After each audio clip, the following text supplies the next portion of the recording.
SuperTalk Mississippi media production.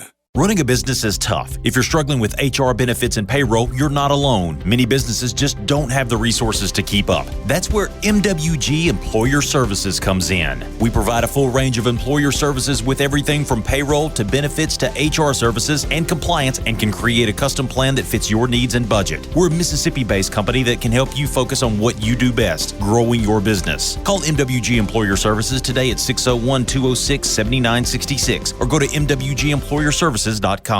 You're listening to Sports Talk Mississippi On Demand, presented by Pearl River Resort. Escape to Choctaw, Mississippi and enjoy world-class gaming, the Dancing Rabbit Golf Club, and Geyser Falls Water Park. Escape to Pearl River Resort. Sports Talk Mississippi is on the air. Sports Talk Mississippi is powered by C-Spire. Power your home or business with C-Spire Fiber. To learn more, visit supertalk.fm/C-Spire. C-Spire Fiber powers SuperTalk Mississippi.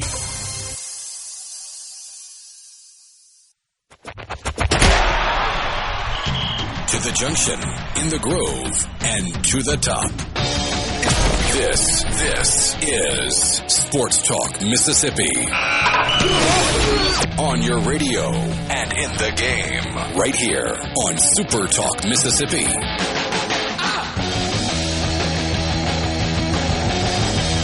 Finally, Friday it is. Big baseball series upcoming in Oxford. We'll talk about that today. I'm Michael Borky. He's Brian Haydad. So glad that you guys are with us. This is how it's supposed to feel with these two programs facing off. When they face off, you should have two teams ranked in the top 25. You should have two teams with hosting aspirations and all of the things that come with it. You should have you're always going to get great crowds for this series, but, I mean, it is exactly what it should be this weekend. Beautiful weather. Two ranked teams, compelling matchups. I mean, even some injury stuff, which you don't root for that, but that makes it even more interesting. What is it going to be like without a couple of starting pitchers, or maybe just without one? I don't know. We'll find out tomorrow. There's a lot to get to today, and we are so glad that you guys are with us. We are here in the Pearl River Resort Studios. Doesn't matter where I travel to. I was in Columbus on Wednesday. I'm in Oxford today. I'm always in the Pearl River Resort Studios. You should always be at Pearl River Resort. I would rather be there, if we're being totally honest, enjoying a fine meal tonight, or perhaps a round of golf. Not that I'm a huge golfer, but yeah, what the hell? I'll get out there. I mean, sitting on the cart while other people play golf, having a beer or two is not the worst way to spend the day. When you talk about psychological warfare, you want me driving the cart and being out there with you. I'm just saying that. PearlRiverResort.com. C-Spire text line open to you at 601-879-4395.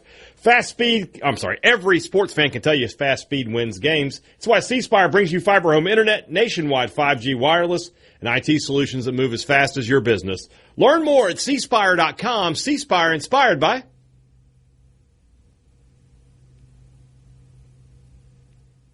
you. I was just waiting on you to look. Nailed it. So you got boots on the ground. Weather absolutely stunning, right? No. Cloudy and going to be a little chilly tonight, from what I can tell. Really? So that's interesting. Before we get too deep into the show here, I want to give a big shout-out. He's in the studio over there, Hayden King, the general manager up here at SuperTalk North Mississippi 93.7, letting me use the studio while I'm in town today. Really appreciate him allowing that. Yeah, so let me pull up I brought a pullover because I saw that it was... you better dress cold tomorrow. High of 60. The sun's going to be out, so that'll help a lot. So, but high of 64 tomorrow. At 6:30, the high is between 60 and 57. And it's going to get down into the 50s tonight. And then, tomorrow the high is 64. So I'll be breaking out some Genteel apparel pullovers for my trip up here to Oxford for the next couple of days. Sunday should be fine. Sunday, high of 74 and sunny is what it says right now. So shouldn't be a problem that way, but we shall see if it actually makes anything happen. So according to, we got somebody on the C-Spire text line, the forecast does not favor Ole Miss the next 2 days. The wind is going to blow in out of the northeast for 10 to 20 miles per hour. If the wind's blowing in, and Ole Miss being such a home run dependent team, that could be a problem for the Ole Miss Rebels. Not ideal. I hadn't looked at the weather at all today. When I did the podcast yesterday, the forecast didn't look like it does right now. Yeah. So it's changed a little bit. To be honest with you, it's not that nice looking down here either. Yeah, a little cloudy on the drive in. So, I'm excited about this. I know you are. So much to get to. We will talk to Brad Henderson coming up here in 10 minutes, and also Jay Powell. We're going to double up on the radio analysts who also used to be great players in their own right. Yes. Coming up here as well, so that'll be exciting. But there's just a lot of angles to take here. What is, in your mind, the thing that you are most interested in, the individual thing that you're most interested in this weekend? You could almost break it down by day, but for me, for Mississippi State, what does Charlie Foster give Mississippi State tonight? This is a guy that was in the original plans to be in the starting rotation. They wanted him to be the Sunday guy. Had a couple of rocky starts his first 2 weeks. Gets moved to the bullpen. Hasn't really had that breakout moment, but I've talked to Brian O'Connor about Charlie Foster. They have a ton of faith in that young man. They believe in him. And this is a situation playing Ole Miss, a team that is kind of a free-swinging team, a team that has struggled against left-handed pitching. There's an opportunity for him to kind of put all that to bed and come out and have a big start tonight. But the other side of that coin is that he could come out and Ole Miss is touching him and they put some runs on the board. And, with Hunter Elliott, you don't need a lot to feel really good about your chances to win. So this Friday night game is so huge. We've talked about it all week. For Ole Miss to win this series, they have to win tonight. I just don't think they can get 2 in a row from State, especially with Valinkas going tomorrow for the Bulldogs. You've got to win the Elliott game. You got to win the game where your best pitcher pitches. And for Ole Miss, and especially when you're not going against their best pitcher, you got to win that one. Right. That's going to be the story for me is whoever wins this game tonight. If State wins this game tonight, you can really feel like they have a chance to sweep this series. If Ole Miss wins this game tonight, they have a great chance to win this series. I think a sweep would be out of the question for Ole Miss, but that's just me. State, on the other hand, getting Valinkas tomorrow, and then you go to Sunday where it's all about offense usually. State has the better one of those. So this is a very interesting couple of matchups here. This Friday night game is the key for both of them, I think. Somebody says, wind blowing in and Ole Miss struggling with lefties. Hopefully it's the potion for Foster to have a good game. So, yeah, wind blowing in, not ideal. And, for some reason, when it's cold at Swayze, it's cold. Something about it feels colder than it actually is. I don't know how to explain it. It's a weird phenomenon. But 50 at Swayze is like 35 at every other ballpark. I don't understand it. It does feel colder there. I don't know. But, yeah. Used to be that way, like at Candlestick Park. Like as a Giants fan, they used to talk about, like, even in the summer at Candlestick Park, it felt like the winter. So we'll see what happens. I'm glad I brought a pullover. I'll just say that. You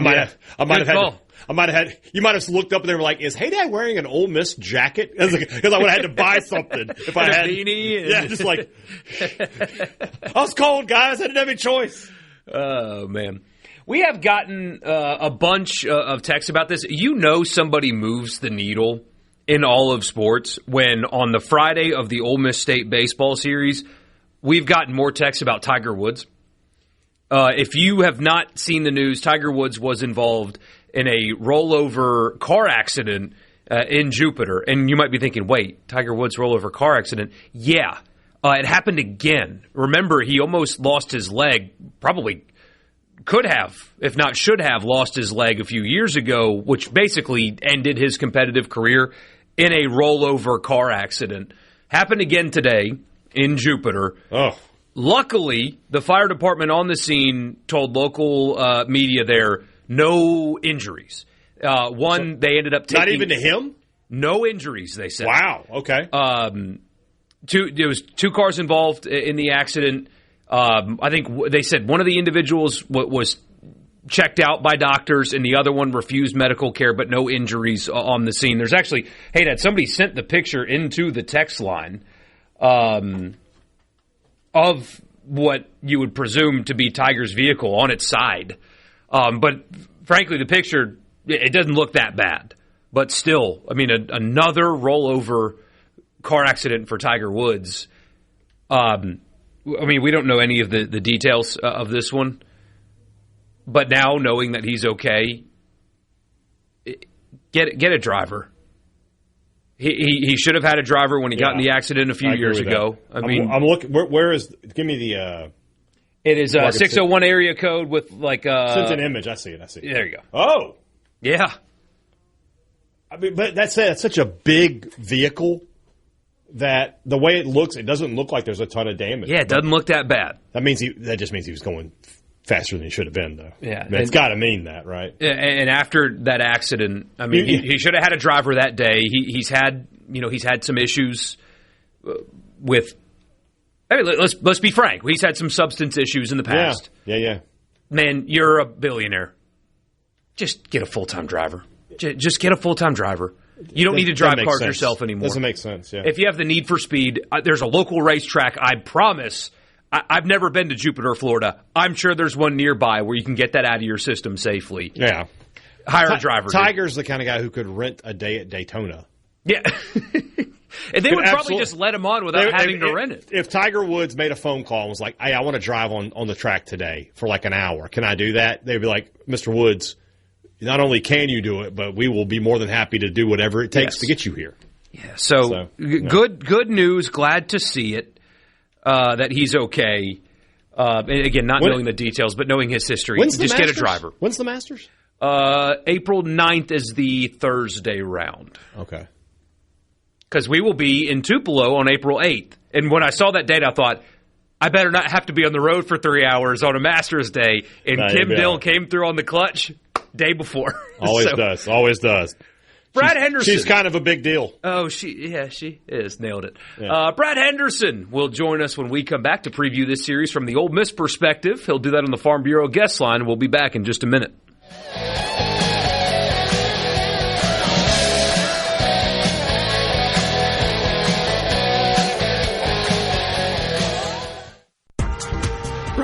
What we're going to do right here is go back. And now back to the sports. This is Sports Talk Mississippi. So let's get rolling on Super Talk Mississippi.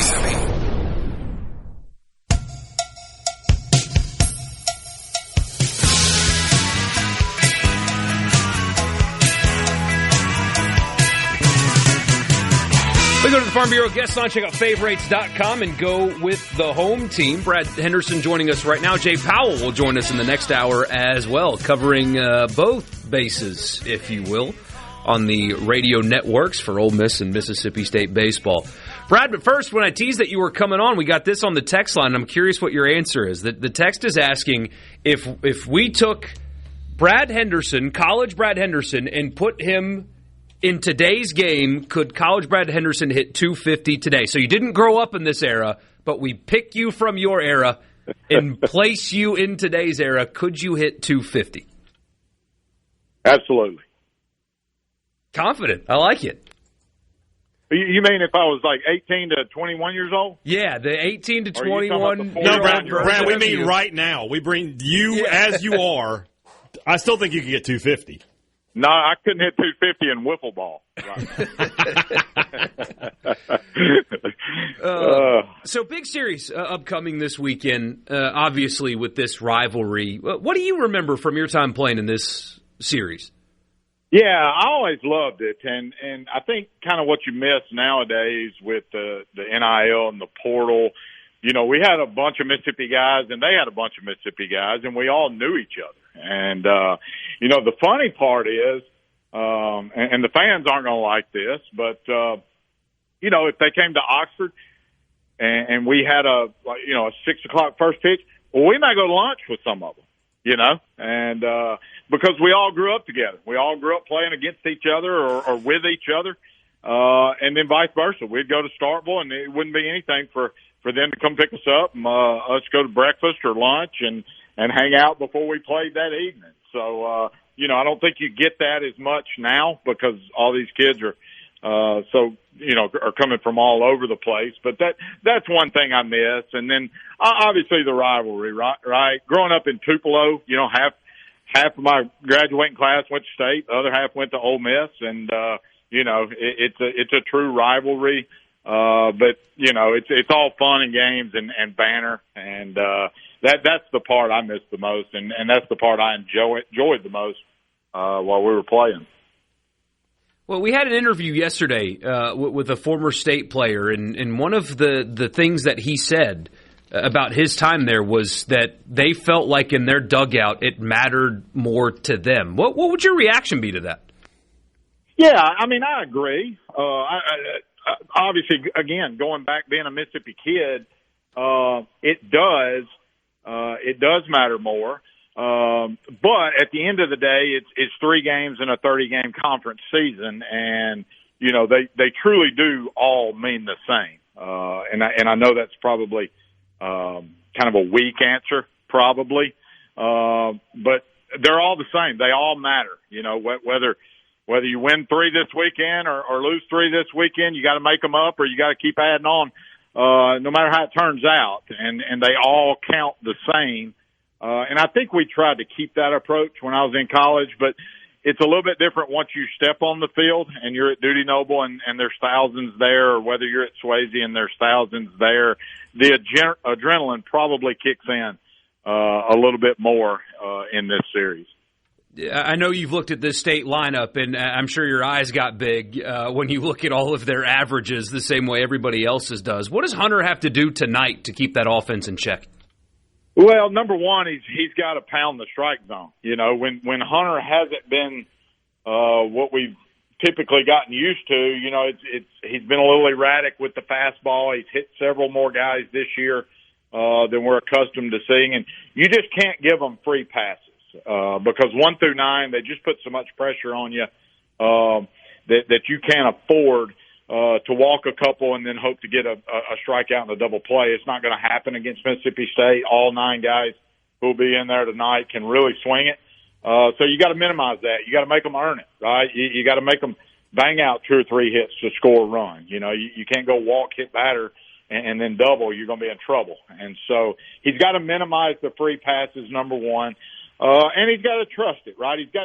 For him to be as good as he can be, he's got to be able to pitch in and out to both left-handers and right-handers. And when he does that, I think we've seen how good he can be, because then he's going to rely heavily on that changeup. But he establishes everything with the location of his fastball. And then going TBA for tomorrow and Sunday, is that simply a product of not sure if Townsend's going to be available, or is there a little bit more to it? I've been talking leading up to this that it may be wise to see if somebody else on Sunday could give you a little bit more than what Libert's given them. What's your take on why Bianco went TBA? Well, number one, I think, and I haven't talked to anybody since Tuesday, and I think Cade had one more maybe bullpen session, and I haven't heard how that's gone. So I feel like if that went well and the measurables and the metrics added up, I feel like we'll see him in some capacity. I think the TBA is more to, you know, if Hunter can give you 5, 6, 7 tonight, and depending on what score it is, do you go ahead and burn Rave, or do you go ahead and use Calhoun? And if you don't, then obviously that's they'll be available the next day. And so I think that's more of it, is just seeing the availability of those 2 guys and trying to see if you can win game 1, and having to use those, then you certainly burn them, right? You certainly go get it. And then obviously game 2. I just think it's a trickle down effect. It's a dominoes, but it all starts in game 1, and then they'll make the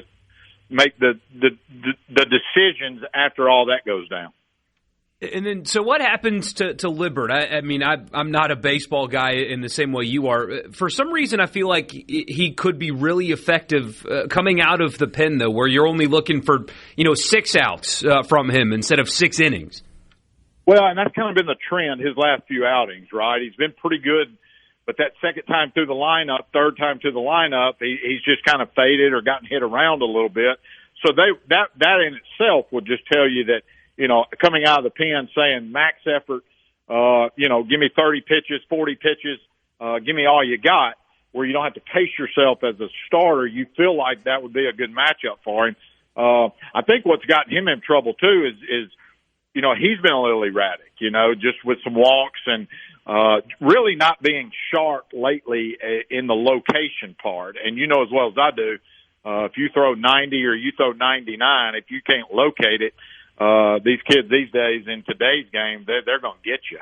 And I think that's kind of been an issue, is just some consistency as far as the location goes. Not so much the strike throwing, but the quality of strikes I haven't seen from where I've sat has been where it needs to be.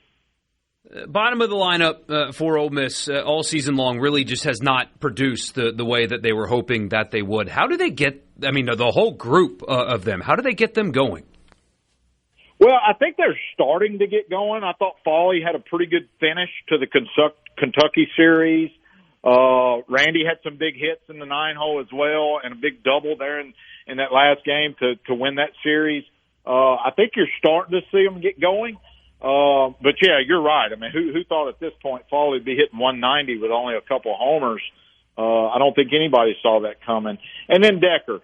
Decker, to me, Decker's barreled a lot of balls up lately. But he's still drawing his walks, getting hit by pitches. He's still kind of one of those guys that can grind out at bats. I don't worry about him. So I think they're trending the right way. It's just hard to say that because, we've got 24 games left in conference. And you know what you're going to get every weekend. You're going to get really good arms. And so it's more of a confidence thing. So you hope if they can put a game or two together, you hope that kind of jumpstarts them. And then last thing for you before we let you go, Judd Unimart has, his average is good, his home run total is good, has not been as productive as Becerra has. What is the key for him to take another step forward to be more productive in these conference games? Well, I don't know that I see it that way, Borky, to be honest with you. I mean, you look at him and he's still got 20 walks, 30 strikeouts, when last year that number was probably 15 and 45. Mm-hmm. He's still getting on base. I think he's been much better as far as pitch selection and not chasing as much. Yes, he's still going to swing and miss some, but and then he's been able to protect for the most part. They'll flip-flop some, but yeah, he's sitting on 10 homers. I think he's got 26 RBIs. Stolen 6 out of 7 bases. I think the production's there. I think sometimes, though, we see the balls that land up in the oak tree, and we think he's going to do that every game. And, these kids are human, right? Yeah. And so I don't know that that's a fair judgment of Judd. And then, secondly, like I mentioned a while ago, the pitching kind of ramps up when you get into league play, and we've seen some awfully good ones, especially that first weekend with Texas, and I thought Judkins was terrific in Game 2 for Kentucky. Great stuff, as always. We really appreciate your time. We'll be listening to your call, and enjoy the weekend. Thanks, Ben. That's Brad Henderson, the all-time hits leader at Ole Miss. He said men, by the way. Thanks, men. Yeah. I thought he said Ben. I was like, Garrett? Not him. We'll be back in just a bit.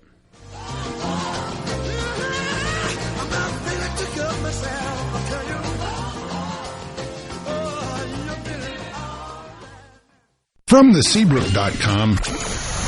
Communication system is a go. This is Sports Talk Mississippi, right here on SuperTalk Mississippi. Exactly.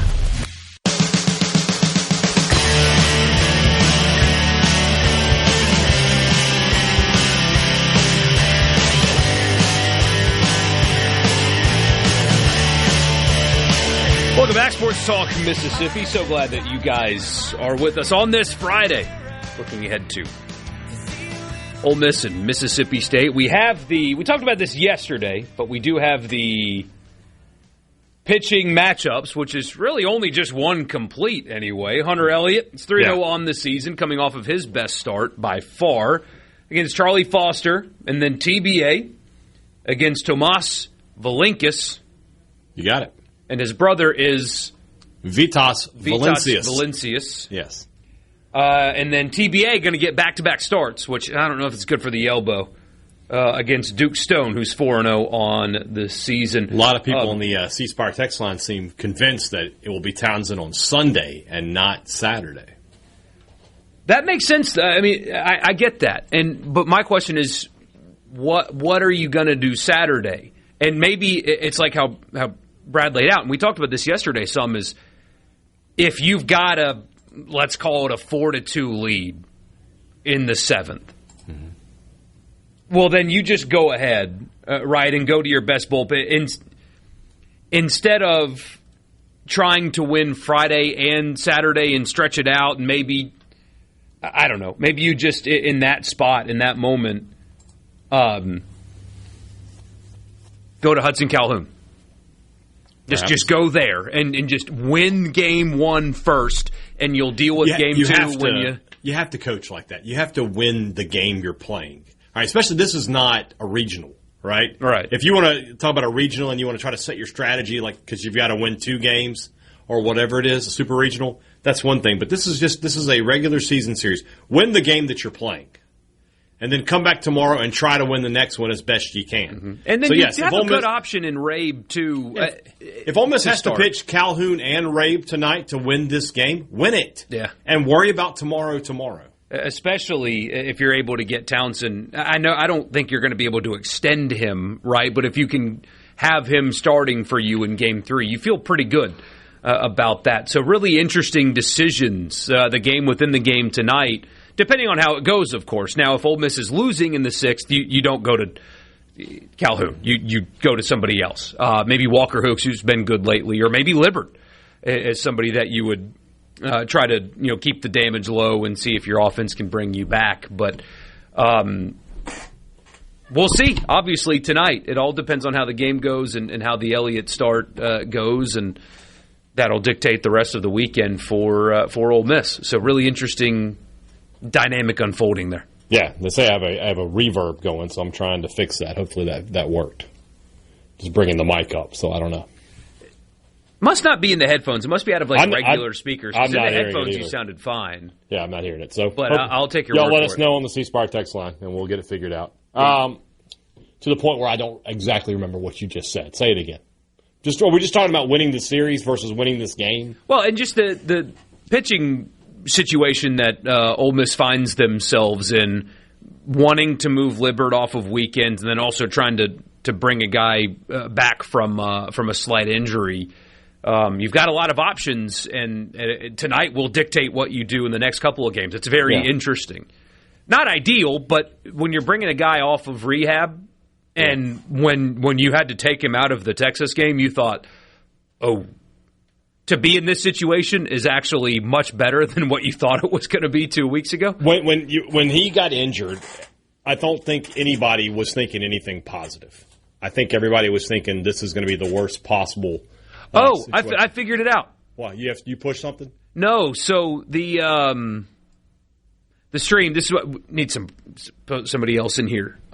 So since you're in a different studio, the video feed that you use to connect to the stream has audio, right? Okay. Oh, hold on. So I just need to mute. No, I did. I got it. We're good now. Okay. But when I switched to the guest screen and then back, it reset that and brought your volume back up. I got you. So the radio audience didn't hear any kind of it was just the stream people. I can mute this, so let me do that, and that way we don't have a problem at all going forward. Can you hear me still? Yeah, we're good. All right, great. All right. So, yeah, again, and I think State has to pitch the same way, right?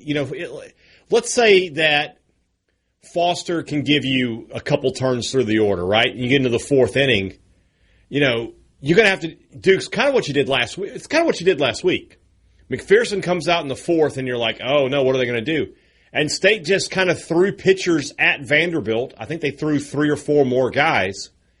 And you just sort of look at it and go, okay, we need Valinkas tomorrow to give 7-8 innings. And that's exactly what he did. He gave you 7 innings, and you got 2 out of Brendan Sweeney. You didn't have to tax your bullpen on Saturday. And then on Sunday, Duke Stone only gave you 4, but you go to the next guy. You've got to play to win each game, and not in terms of, will we want to get this series? Well, it starts tonight. Win this game, and you're halfway to that goal. So I'll be interested to see, yes, if I'm Ole Miss, if I'm Mike Bianco, and I have to pitch Calhoun and Rabe just to win tonight, I'm doing it, and maybe they can come back for you on Sunday if you don't overdo them. But you got to win tonight, and then you worry about let tomorrow take care of tomorrow. And then the other side of this too is this Ole Miss offense. I mean, it flashes brilliance, like Game 3 against Kentucky. They were awesome. Game 1 against Texas. They were awesome. And then sandwiched in between those is a complete disappearance, non-competitive at-bats. And you're just not getting enough. They only have 3 batters right now hitting over 300. One of them is Utermark. He's hitting 312. The reason I asked Brad about him struggling lately, if I counted correctly, he's 4 of his last 23, if I counted correctly. That needs to be more this weekend. Becerra can't do it completely on his own. And as we told you, Ole Miss has not won a game that Becerra has not homered in since March 6th, and that was an Evansville game. So it's got to be more than him. It's got to be more than Judd. It's got to be more than Reuter. You have got to get something out of the bottom of your lineup. Randall's still hitting 341. Dom Decker down to 232. Federico, who's been better lately, I think, but he's hitting 222. Foley hitting 190. I mean, that's what you've got at the bottom of your lineup. This offense cannot disappear, and it disappears too much. And if it's going to, then it's going to be a long series. Somebody besides Becerra and Reuter have got to step up and produce for this team this weekend, or else they're going to get swept. Yeah, State is the opposite of that, too. I think we talked about that yesterday on your podcast, that you get down to the bottom of the Ole Miss order, and there's some guys that, just on paper, right, that you feel like, okay, those guys you can get out. For State, 8 of the 9 hitters are hitting 312 or above. The one guy who's under 300 is Maluski, who was out for a while with an injury. He had a really rough first weekend. He's starting to put it together a little bit. But this is a guy who hit 16 home runs a season ago at Seton Hall. So there's some big power potential. He's got 3 home runs on the season for Mississippi State. But other than that, the 9-hole hitter for Mississippi State is the leading hitter in the SEC. So there's not really a break in this lineup. And you saw it Tuesday night against Southern Mississippi. One guy gets a hit, next guy gets a hit, and next thing you know, you look up and it's 3-4-0 because they're just cycling through this. Everybody in that lineup makes really good, solid contact. I don't think they try to hit home runs. I think they just try to drive the ball, and that's why they have the number of doubles that they do. Yeah, it's great to hit a home run, but 2 doubles does the same thing for you. And the way that everybody is hitting right now for Mississippi State, you'll take that. The power can just be there when you want. So Elliott's got to be in shutdown mode early. We've talked about that. He's had some struggles early in games. He'll settle down in the second, third inning, but that first inning he's had some problems. Can't have that tonight. You go down 3-4-0 against this Mississippi State team, you're going to give Charlie Foster a little bit of confidence, which he desperately needs. And they're just going to keep hitting at some point. So Ole Miss needs a fast start tonight. Yeah, I mean, I can't wait for that matchup because it doesn't matter what lineup it is. Any lineup in the country, Hunter Elliott has shutdown potential. I mean, he's proven it at the biggest stage, and this is such an incredible test for him. And what a matchup this is. Elite left-handed pitcher against elite lineup. Just from a pure, watching baseball perspective, that has a chance to be awesome here coming up in a little bit, 3 hours from now. It has a chance to be a fantastic college baseball. I do wish McPherson was healthy. Yeah. McPherson versus Elliott would be a tremendous, tremendous matchup. I kind of wish that State would have moved Valinkas up. Valinkas and Elliott would have been an unbelievable matchup. Yeah, it would have. It's on Charlie Foster. He's got to get the job done tonight. Brian O'Connor has put so much faith in this kid, has told him, has said on air with us, we believe in him. We believe in what he can do for this team. They need him to be a part of this team. They need a fourth guy. You think about State when they won the national title, they had a third and fourth guy. The teams that have gone to Omaha have had, it's not just about your first 2 pitchers, it's who else you have. Foster could be a big piece for Mississippi State, and we'll see what happens tonight. 601-879-4395, the C Spire text line. Give us a text. You want to be a part of the show, that's how you do it. Don't forget, Jay Powell will join us in the next hour as well. So we'll cover both sides of the radio broadcasts tonight of this rivalry. Sports Talk Mississippi. We are really just getting started. There's still so much to cover. You had the Sweet 16. Ole Miss started spring practice today. your texts. Glad you guys are here. We'll be back in the Pearl River Resort studio.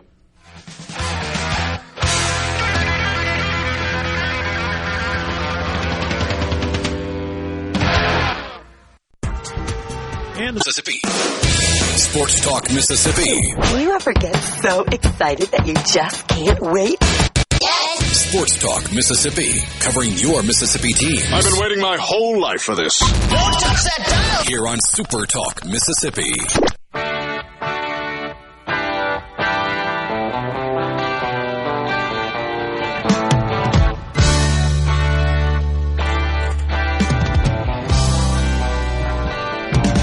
Borky, a friend of mine went to the doctor today, and the doctor asked him, so do you drink regularly or occasionally?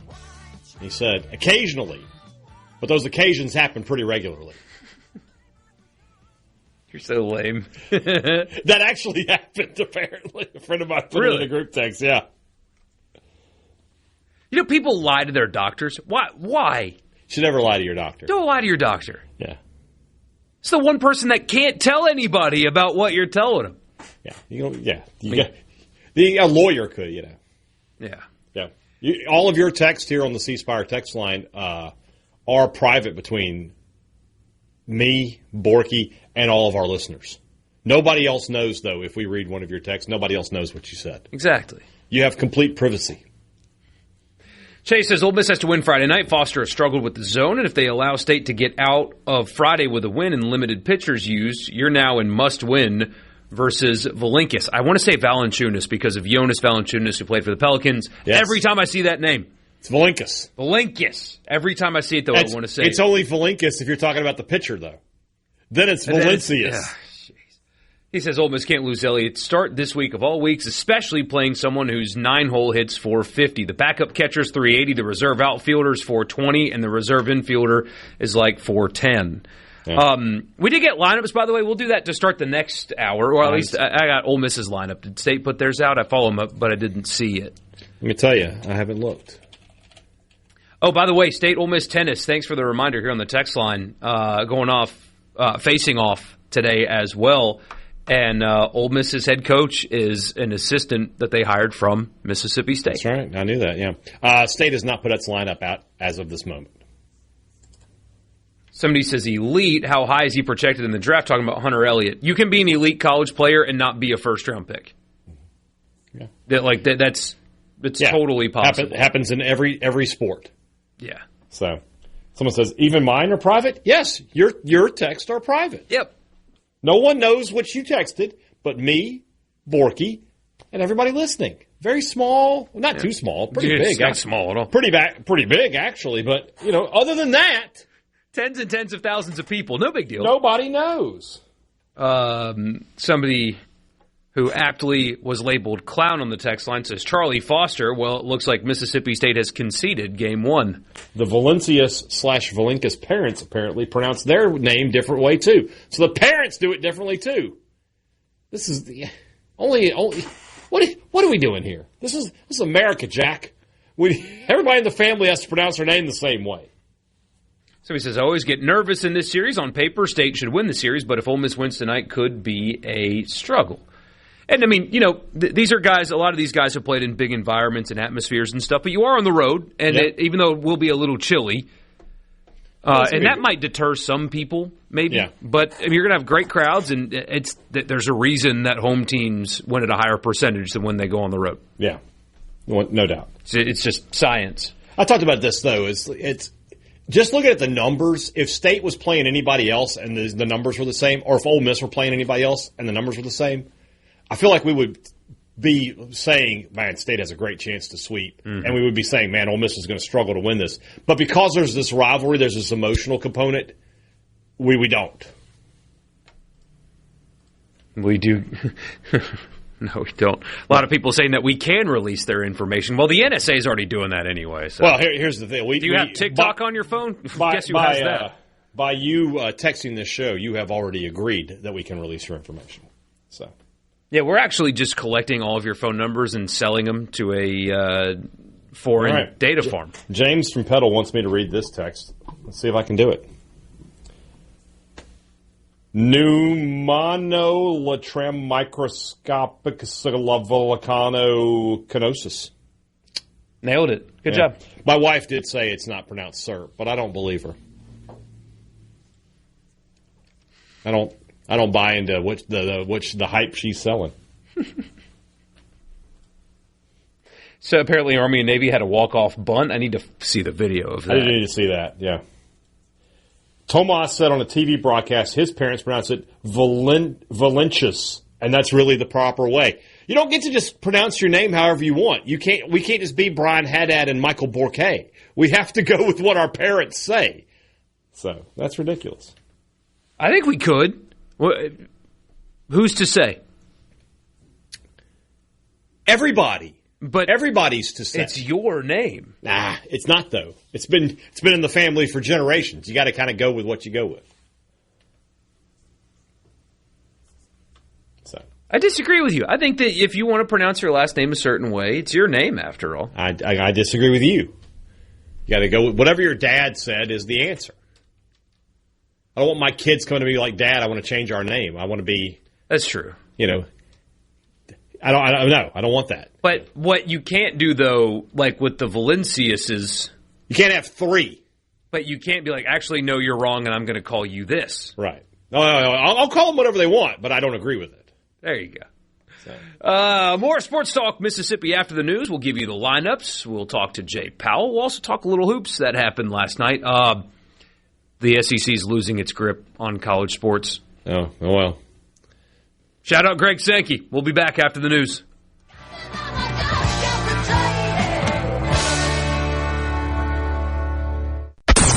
I listen to it at work.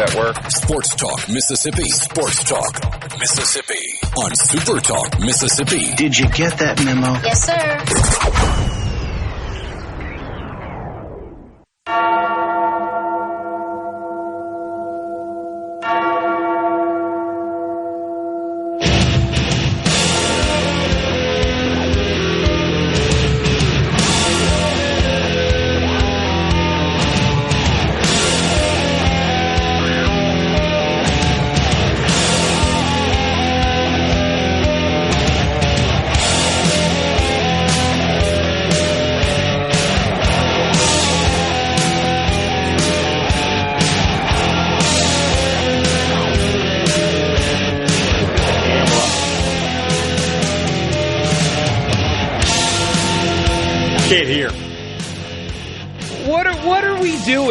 This clown show as we start the 4 o'clock hour Sports Talk Mississippi. Hey, Dad's broken his headphones, apparently. He is trying to figure out how to plug them back in. There he is. It's like, where does it plug in? I thought you were just letting the song play because, No. I thought that's what you were doing. No, I was in a panic mode there for a second. I was like, how did it come unplugged? And, of course, I wasn't looking up at you at all until you never it was are. too late. You never are. So. Yeah. All right. It's 4 o'clock. Is it? Here. Are we sure? I was looking at because I have the clock, the Caleb clock running, and I was just like, it's green, but I don't hear anything. What's happening? And then I looked down. I was like, oh, no. Anyway, speaking of green, how about some John Deere green? This weekend, if you're going to be out in the yard, why not have America's mower doing the work for you? And you can get that right now at Ag Up. We can get you a John Deere 3025E with loader, only $265 a month during their 3 Series tractor blowout.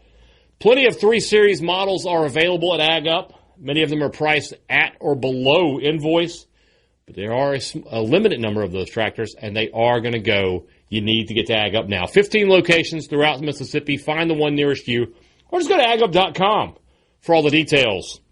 Ag Up brings you what's up here on Sports Talk Mississippi. Plenty more to talk about with this baseball series coming up. We've got lineups in Oxford for Ole Miss. We've got the lineup in Hattiesburg for USM. I'll go ahead and read you that one off. For the Golden Eagles tonight against App State, looking to string together back-to-back series wins in the Sun Belt. Joey Urban will lead off for Southern Miss, play center field. Kyle Morrison is at second. He'll bat second. Davis Gillespie batting third and playing left field. Matthew Russo is the cleanup man, playing first base. Dre Barrett in third base. He'll bat fifth. Ben Higdon is in right field. He'll bat 6th. Tucker Stockman behind the plate, batting 7th. Seth Smith playing shortstop and batting 8th. And Gray Eubanks, who Demon Mixon talked to us about earlier this week. He's the DH, and he'll bat 9th. On the mound for the Golden Eagles, Graydon Harris against App State. Tiger Woods was arrested for DUI. Not good. Alcohol not involved. Even worse. Got to be like pain pills or something, right? Passed the breathalyzer, refused urinalysis, and so they took him in. We'll see. Let's see what happens. All right, what's the lineup for Ole Miss tonight? God, that bums me out, man.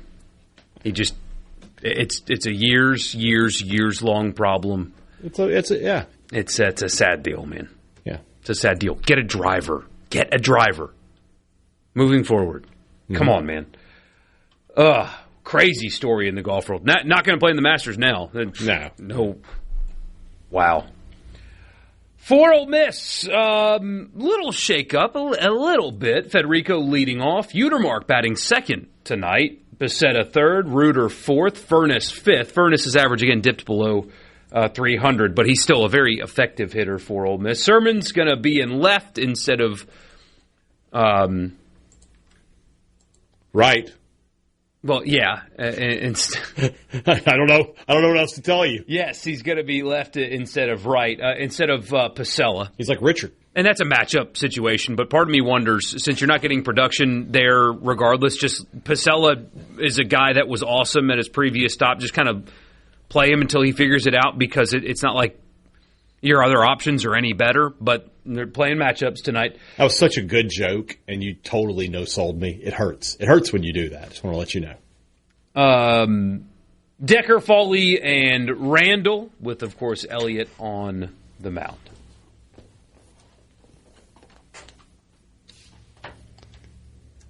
Did you break your headphones again? Yes, they keep popping out.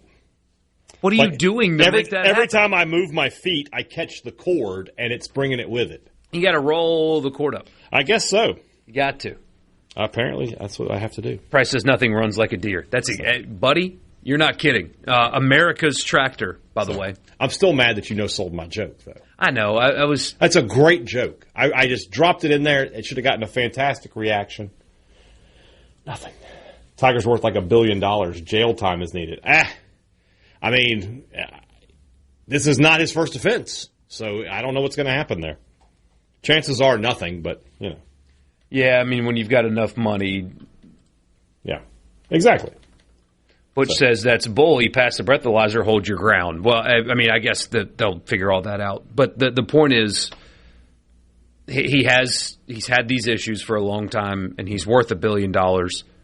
What you doing? What are you doing driving a car anymore anyway? Why is that a thing that you're doing, especially after you've already had an accident where you almost lost your leg and you lost like 75% of it anyway?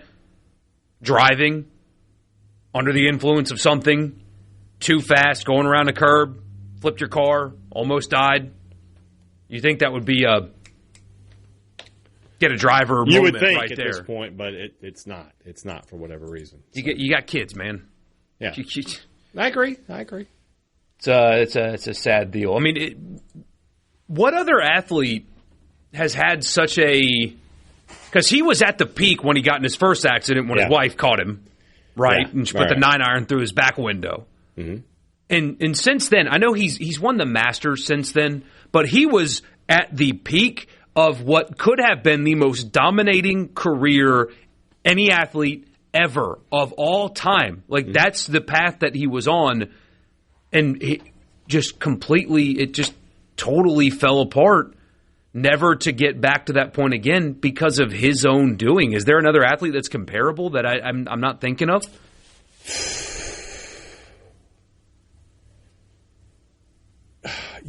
Not to the same level as Tiger. The first thing I think of is Lynn Bias, who was who was the top player in college basketball.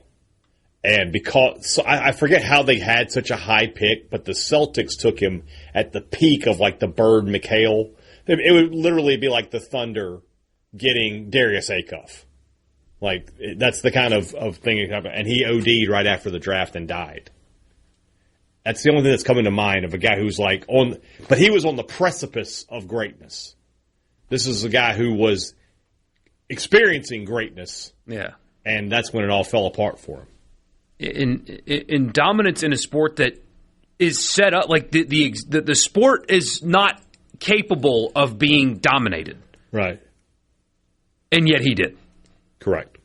And couldn't get out of his own way. And, I mean, it ended up recovering some, but, man, what a sad deal. Yeah, it's not fun. So Not fun at all. Somebody says Mike Tyson? Tyson's a good example. He was the best, most feared heavyweight. He was the heavyweight champion of the world. And then he had I think he had that after the fight with Buster Douglas. His life kind of spiraled, and he ends up, getting arrested and spending time in jail. Tyson would be a good one. Just as the Celtics won the draft lottery, I understand that, but how were they in the lottery? They had Bird and the rest of them. They weren't bad.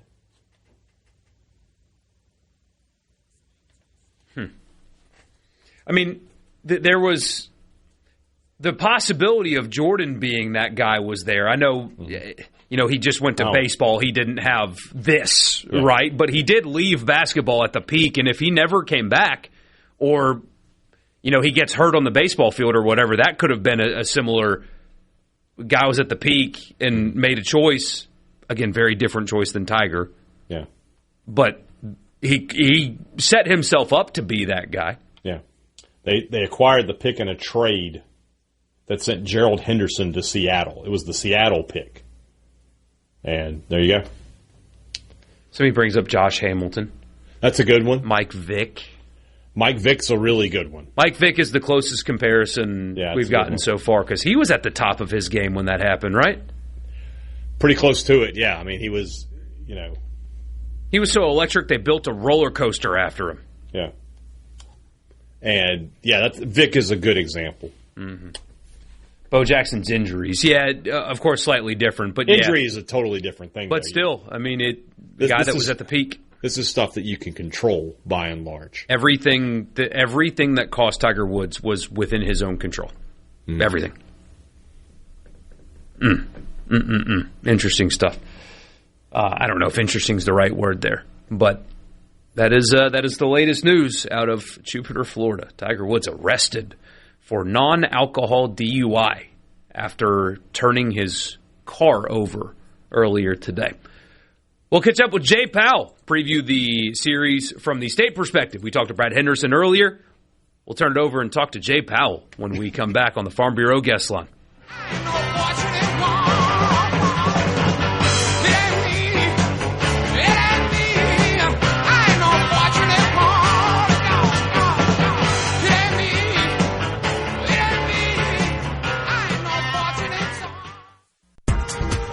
SportsTalk Mississippi is brought to you by Covington County Hospital in Collins, where your health matters. Can you feel it? Can you hear it? Sports Talk Mississippi. Yeah! On Super Talk Mississippi.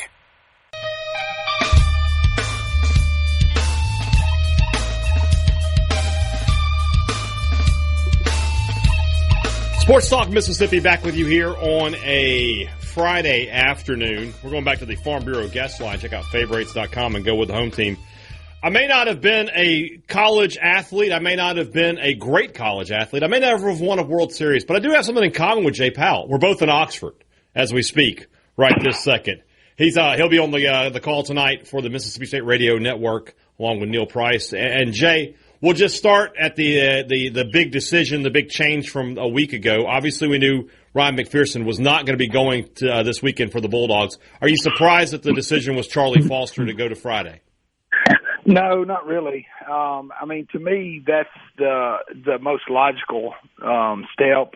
I mean, you've got, I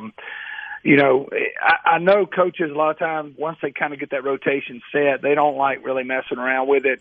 I feel like if there's going to be some adjustment going forward with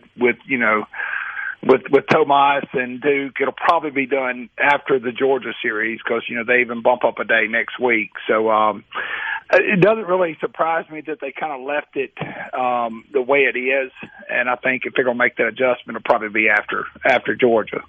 And when you think about how Foster has performed this year, this guy was in the starting rotation to start the season. Right. He's had some struggles here and there.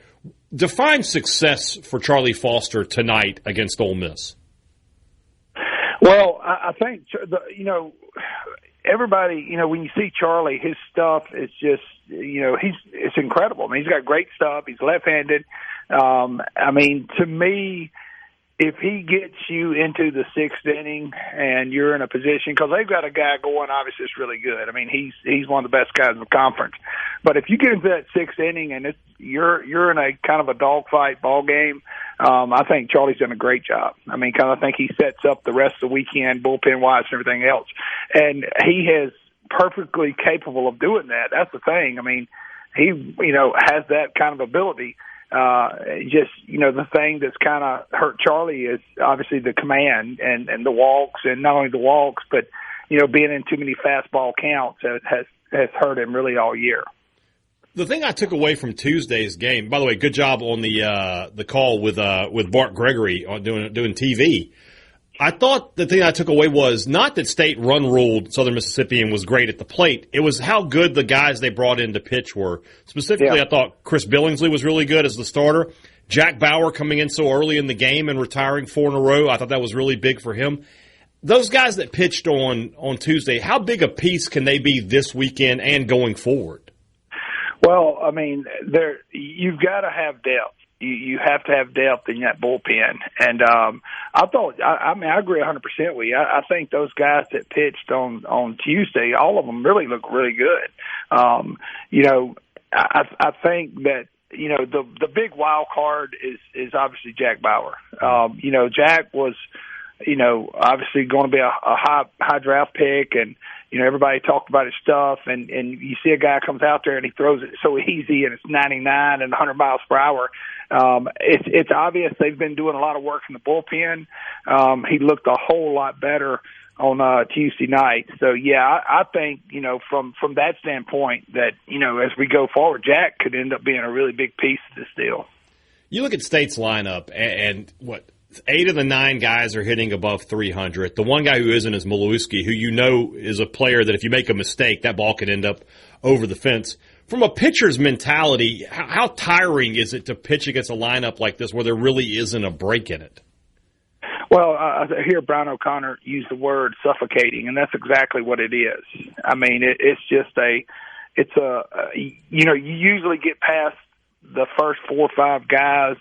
You get down to, 7, 8, 9, 6, 7, 8, you kind of have that little bit of you can catch your breath, and you can kind of get your legs back under you, so to speak. That's not the way this lineup is designed. I mean, you got Bryce Chance hitting 9th, who's hitting 457.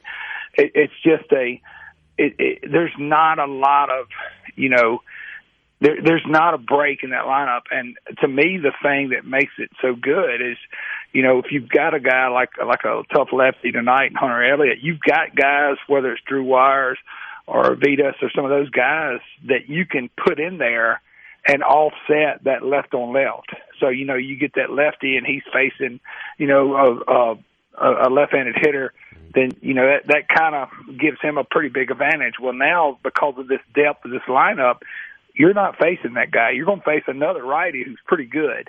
So that part of it just makes it a tough lineup to pitch through as you go through it and attack it. I've talked to a couple different people about this series this week. Mississippi State and Ole Miss are 2 of the top programs in the country on a year-in, year-out basis. You're talking about, highly ranked, hosting regionals. They both have won a national championship. Why has State been able to control this series for the last 10 years in the way that they have? Is there an answer? I think a little bbit of it is between the ears in Oxford. Just being honest with you, I've had kids go up there and play and know a lot of those.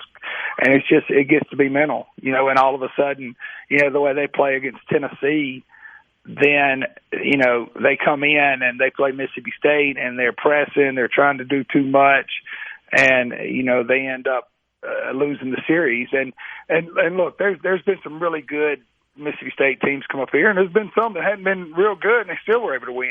Yeah. So I think mentally, it's just a deal with Ole Miss. They press a little bit, and they know it's a big series, and that's does Mississippi State. But when you're one group that is very confident coming, with playing them, and the other group is, I always use this with pitchers. I had coaches always say, hey, you need to be confident out there. It's hard to be confident when you hadn't got anybody out. So it's hard to, when Ole Miss knows, hey, we've lost so many in a row, or we've lost so many, whatever, it's hard to go in that series knowing, yeah, we got this. Yeah, we're going to play. So it's just a confidence thing. It's a little mental thing they have. Jay, I know you're not a doctor, but you are a pitcher, so I'm going to ask you this. Forearm strain, when you hear that, that's what the diagnosis was for Ryan McPherson. What does that mean for him in terms of his ability to get back into this rotation? Well, the main thing I heard from them was the UCL was in great shape, right, which to me is a great and then you get into the flexor tendon and all that stuff, and if everything's intact, the good news is maybe they caught it early. They did the right thing getting him out of the game. It's just going to take some time. I mean, Ryan has such a big future. I mean, you're talking about a kid that's going to probably be a first rounder next year. So, I'm sure Mississippi, the coaches are thinking, we want to get him back, obviously, but primarily we're going to do what's right for him. So it's going to take some time, but he's got some time. You start thinking, say, 4 weeks from now puts him at, say the end of April. Mm-hmm. Well, then you start, if he can start back throwing. So you've got some window and time to work through kind of to hopefully get him back maybe the end of May, which, is not ideal, but even if he's not in the rotation, let's say you get him back and you can use him for an inning or two out of the pen, that's still pretty good. So, I don't know. Like you said, I'm not a doctor, but as long as there's no tears and anything major, the main thing is you've got to do what's right for him and make sure that you protect his future, because he's got a very bright future ahead of him. What's your keys for this weekend? What does Mississippi State have to do to win this series and come out of it, still very much in pace to do everything they want to do this season? Right. I think, tonight it's got a lot to do with that. It really does. Ole Miss has got a guy with Hunter Elliott that's going to be tough. He's going to be tough. I don't care who you're starting. Tonight's going to be a tough game. If you can, you want to win tonight, obviously that makes those next two. Game one is so important. If you can win it, then all of us, now really all you got to do is split the next 2 days. Right. You just don't want to be in a position, obviously where you got to go out and win the next two. But tonight's going to be tough. But more than that, I think you've got to set yourself up for the next two games, pitching wise, to where tonight you don't burn through a bunch of arms. Even if you get, say, if Hunter goes out there and he is just really good and he beats you 2-1 or what, you just don't want to run through your bullpen so it's spent for the next couple of days. Now, that being said, Charlie Foster can absolutely match him pitch for pitch. I wouldn't say that if I didn't believe it. And it's just going to depend on if Charlie can command that strike zone. We'll see what happens. First pitch, 6:30 over at Swayze Field. I'll be there. Jay will be there. A lot of people are going to be there. Should be a great series between the Bulldogs and Rebels. Jay, always appreciate you, man. We'll see you soon. All right, thank you. Jay Powell joins us on the Farm Bureau guest line. Check out favorites.com and go with the home team, Farm Bureau. I had to try to make him Dr. Jay Powell there for a second. Just wanted to see his thoughts on what forearm strain meant to a former pitcher. So there you go. All right. When we come back, what are we going to talk about, Michael? We got breaking news. I saw the breaking news.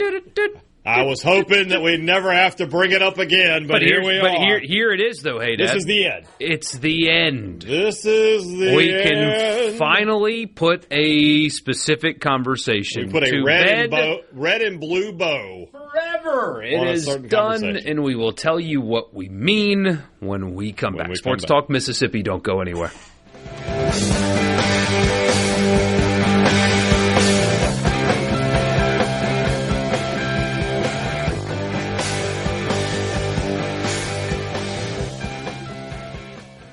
From the Seabrook.com. I can't believe what I'm hearing. This is Sports Talk Mississippi, right here on SuperTalk Mississippi.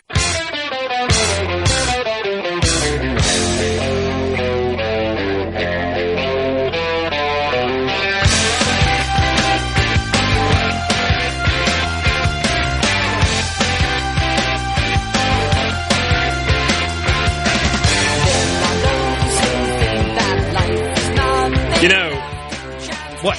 We had some folks a while back that created a drinking game based around our next topic. Here's your last chance, folks. That's it. This should be it. The next time we talk about this person, it should be completely and totally football related. That being said, it's done. That being said, hit the news thing.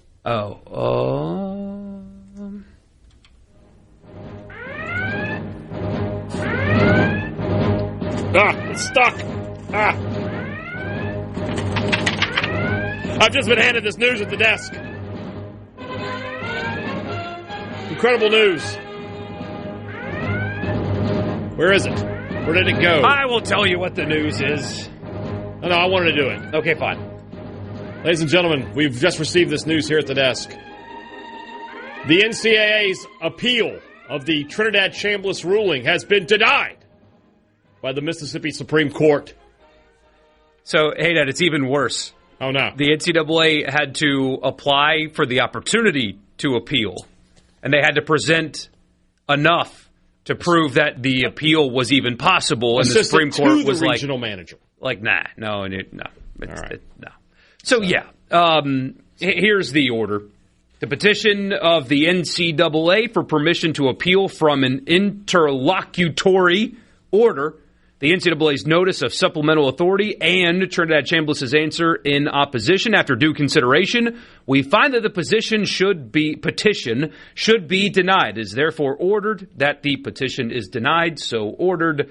Signed, Josiah Dennis Coleman, presiding justice. And that is the true end. Now, if you listen to the show every day, we told you that this was going to happen. This was inevitable. Now, that didn't stop the clickbait news cycle and the, people that have podcasts that have created big social media followings from pretending like this was anything other than, hey, Dad, you host a statewide radio show on a very popular network. Just saying. You also host a podcast, but you're more. I'm just saying. And you also hold yourself to a little bit of a higher standard than some of the people that reacted to this thing. I don't know if that's true or not. Because when the NCAA applied for an appeal, you got the clickbait. Oh, look out. Oh, no, it's not over yet. Yes, it was. All you had to do was just, talk to anybody. This was always going to be the end result. But it's final now, official, no more hurdles, no more legalese, no more anything. Trinidad Chambliss is playing quarterback for Ole Miss. There's nothing else that the NCAA can do. It is over. It is done. He practiced today and full steam ahead, and that's it. If you guys know, I am a Mississippi State person. I don't know if you guys are aware of that or not. If I thought for 1 second there was a realistic chance that Trinidad Chambliss would have been found ineligible, I would have thrown my considerable weight behind it. But I knew from the moment this started that Trinidad Chambliss was going to play the 2026 season for Ole Miss. So while I'm not pleased as a Mississippi State fan to see Trinidad Chambliss across the field from my team in the Egg Bowl because he is a darn good quarterback, I am glad that we can stop having this charade and that people I like Ross Dellinger, can stop covering this like it's actual news. This was always going to be the result. There was never a chance he wasn't going to play, and I've been trying to tell you that for 6 months. But now, hopefully, we can all get on board and just move forward with our lives. And, Ross's coverage is not the problem, because you have to cover the process. He has to do his job. Well, the problem was the people pretending that there was any chance. Well, I got into a back and forth, again, with somebody that, has... You're having back and forth. I see the replies. You're having back and forth with everybody right now. You're just going after folks. No, people go after me, and I respond, and that's then what I'm disappear. Saying. I call that a falk. It's amazing how the second you remind a burner of what they are, they have a problem. But it's that. It was the overreaction to it, pretending like it was anything other than what you were referencing. When they had the trial in Pittsburgh, and I think I think Chambliss said something like, I was able to practice. I thought for a second, I was like, that might have been a mistake to say that. But it wasn't going to matter. Well, I just thought it's like, if he's admitting that he could practice, maybe maybe there's a wormhole here. I don't know. But by and large, like from day one, I've said he's going to play. There's not going to be any chance that he doesn't play. Yeah, like even a neutral judge would have looked at, because he was not trying to get a positive. Are you admitting that that's not a neutral judge? I mean, hey, that was kind of the whole point of that's what I wanted it said out loud. I did say it out loud at the time, though. I don't know. Yeah, some other people may not have. What do you mean you don't know? I absolutely other people might not have said that. I mean, from the second this was filed, I said a Mississippi judge is never going to rule against him. Don't paint me into that corner. Yeah. His Honor Brian Haydad might have been able to hear some arguments against it, but I don't know. But two things occurred here that really harmed the possibility of this not happening. Besides that, is he wasn't going for a Pavia year. He wasn't just trying to get an extra year for the heck of it, right? It was, I met the threshold of medical red shirt, and the NCAA's telling me no. Mm-hmm. And so somebody on the text line was like, well, he'll just do this again next year. No, he won't.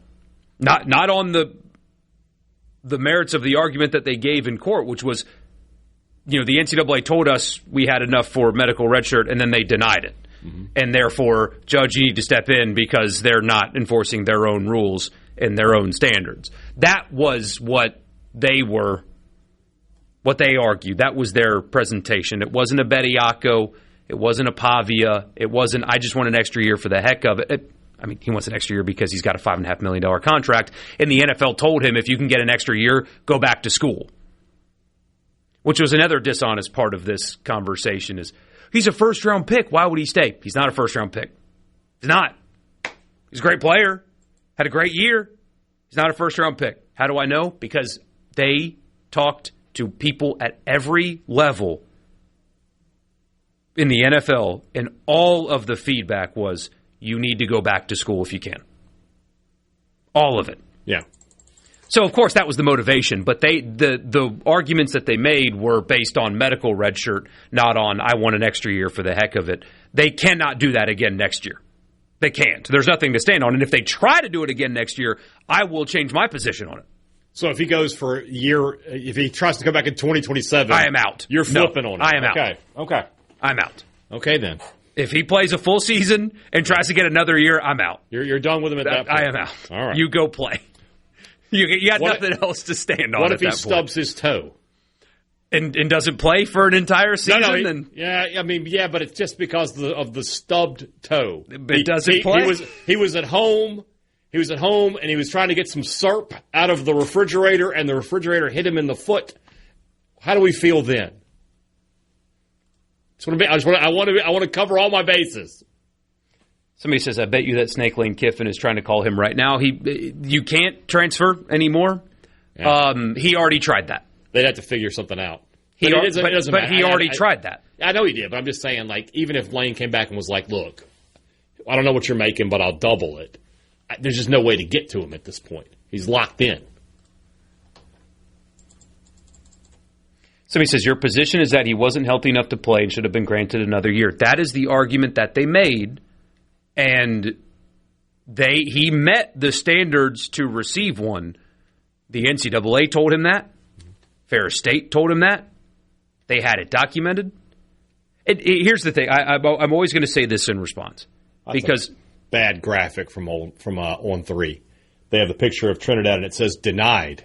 It makes it look like he's been denied. Because that's the business model of National On 3. That's what they do. They try to clickbait people into reaction. It should just be like, I'm back or something. Good to go. Yeah. That's bad graphicking, if that's a word. Here's my thing. I don't know if he was healthy or not to play. I don't know. But I do know, when given the opportunity to say that he was healthy enough to play, the NCAA, in a full-day court proceeding, did not call a single witness, did not present a single document, did not talk to a doctor, presented nothing to counter the I was too sick to play. They did and submitted nothing, literally nothing, not one thing. I watched the entire thing. I've talked to lawyers that have watched the entire thing. They were shocked. One of my attorney friends, she told me, like, I've never seen that before in my life, where you go into a trial and you don't submit one document, have one witness, nothing. They went in with nothing, and they expected to win? No. So on that alone, what do you want to happen? How do you agree with that process? I can't get there. But ultimately, it doesn't matter what I think, because what matters is... It just is what it is. It just is what it is. Again, this was always going to be the final outcome of this. Of course. And so now, the next time we mention Trinidad Shambles... No more courts! On this show, we will talk about what he is doing this spring and what he is going to do at Ole Miss this fall. We'll talk about something else. Literally anything else now forever. When we come back. Forever.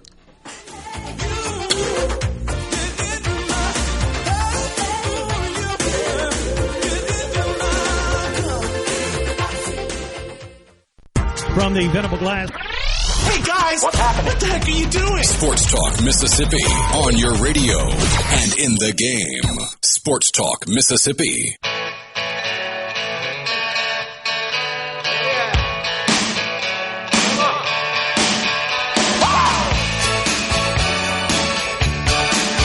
Borky and Haydad with you, Sports Talk Mississippi.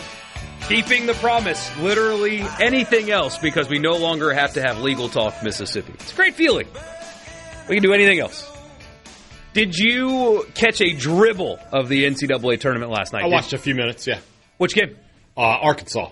And then I saw that they weren't going to win, and the game really wasn't as good as I wanted it to be. Yeah, I wanted it to be good, too. I wanted Acuff to have a moment in that game, and it just didn't.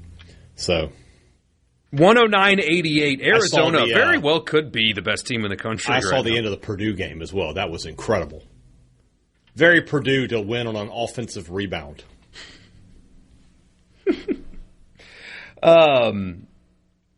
Arizona wins 109-88. Arkansas eliminated. Texas eliminated after Purdue wins 79-77. A great game, as Haydad mentioned, offensive rebound being the difference. That was a fun game. We got something last night that was pretty compelling. Illinois moves on after beating Houston 65-55. There was 46 combined points scored in the first half of that game. Yeah. It was one of the most horrendous Sweet 16 games you could watch, considering that fact. And then Iowa beats Nebraska. The play that sealed the game for Iowa, Nebraska had 4 players on the court after a timeout. Comes out over the baseline. One of the uncovered Iowa players just takes off. It's like, hey, I'm open. I'm open. Throw it to me. I believe the coach was quoted afterwards as saying, "My team's on the floor." Ooh. It's tough. That's a tough look. That's one of those where, like, because it's Nebraska and they hadn't ever won an NCAA tournament game, and you're doing historic things, getting to the Sweet 16, you're fine. You do that at Kentucky and you might get fired. Yeah. Like if Kentucky was in the Sweet 16 and their coach in the closing possession only had 4 guys on the court, they might fire him that same day. They might be like, it's just not going to work out. And tonight, so that, by the way, that's 3 Big Ten teams in the Elite 8, and still 2 more to go. St. John's Duke coming up about 20 minutes before first pitch, so I don't know how many members of our audience are going to be watching St. John's Duke tonight. Probably very few. Unfortunately, you might miss a great game. Duke is a 6.5-point favorite, but don't doubt Rick Pitino. Mm-hmm. No, you shouldn't. Did you see this thing about Duke, by the way? No. The stat of the day. Give it to me. Every national championship Duke has won, they have beaten St. John's at some point in the season. Whoa. Every one. They have either beaten them in the NCAA tournament or played them in the regular season. I saw that on Twitter the other day. So, yes, so the fact that Duke is playing St. John's here, if they win, all of a sudden, they're on pace. But who wants a national champion, Duke? Well, that's who I picked them up. Speaking of brackets, by the way, are you in second place in our bracket competition? No, the mascot fight is second to last. Now, hold on now. Mascot fight not having a good year. Somebody tweeted at me. Yeah, mascot fight's at the bottom. So that was the bottom. Yeah, mascot fight's not having a good year.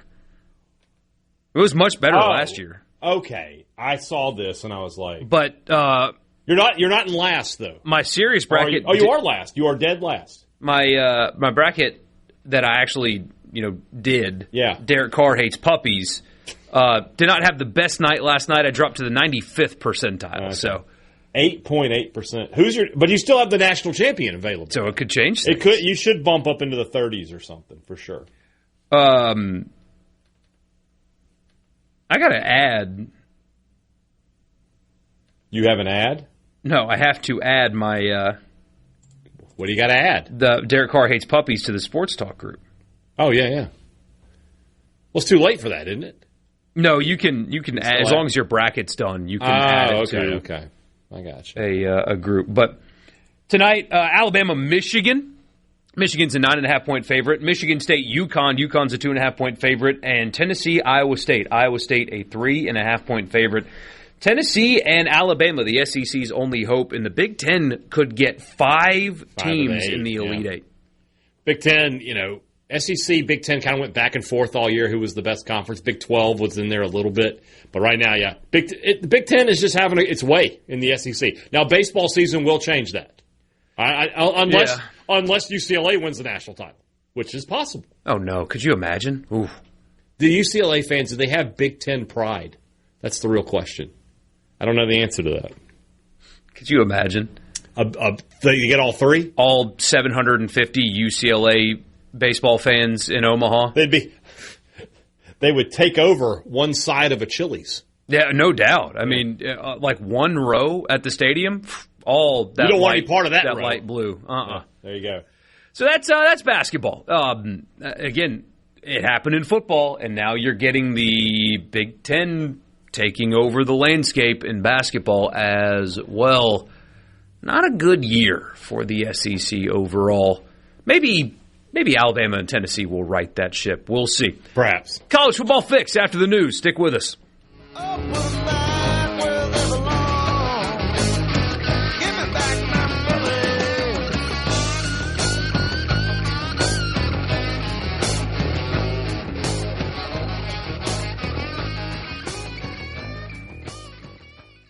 Let's go to the junction, in the grove, and to the top.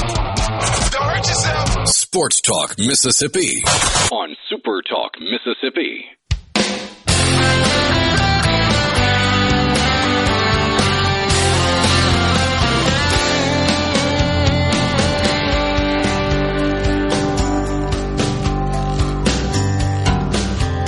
Welcome back, Borky and Haydad, Sports Talk Mississippi. Like we said before, it's so fascinating how a guy can be out of a sport competitively for as long as Tiger Woods has been and still move the needle. How many texts have we gotten asking about if we have talked about that today? We have earlier. If you're just joining us and you missed it, Tiger Woods was in a car accident in Jupiter where he flipped his vehicle after a collision with another vehicle.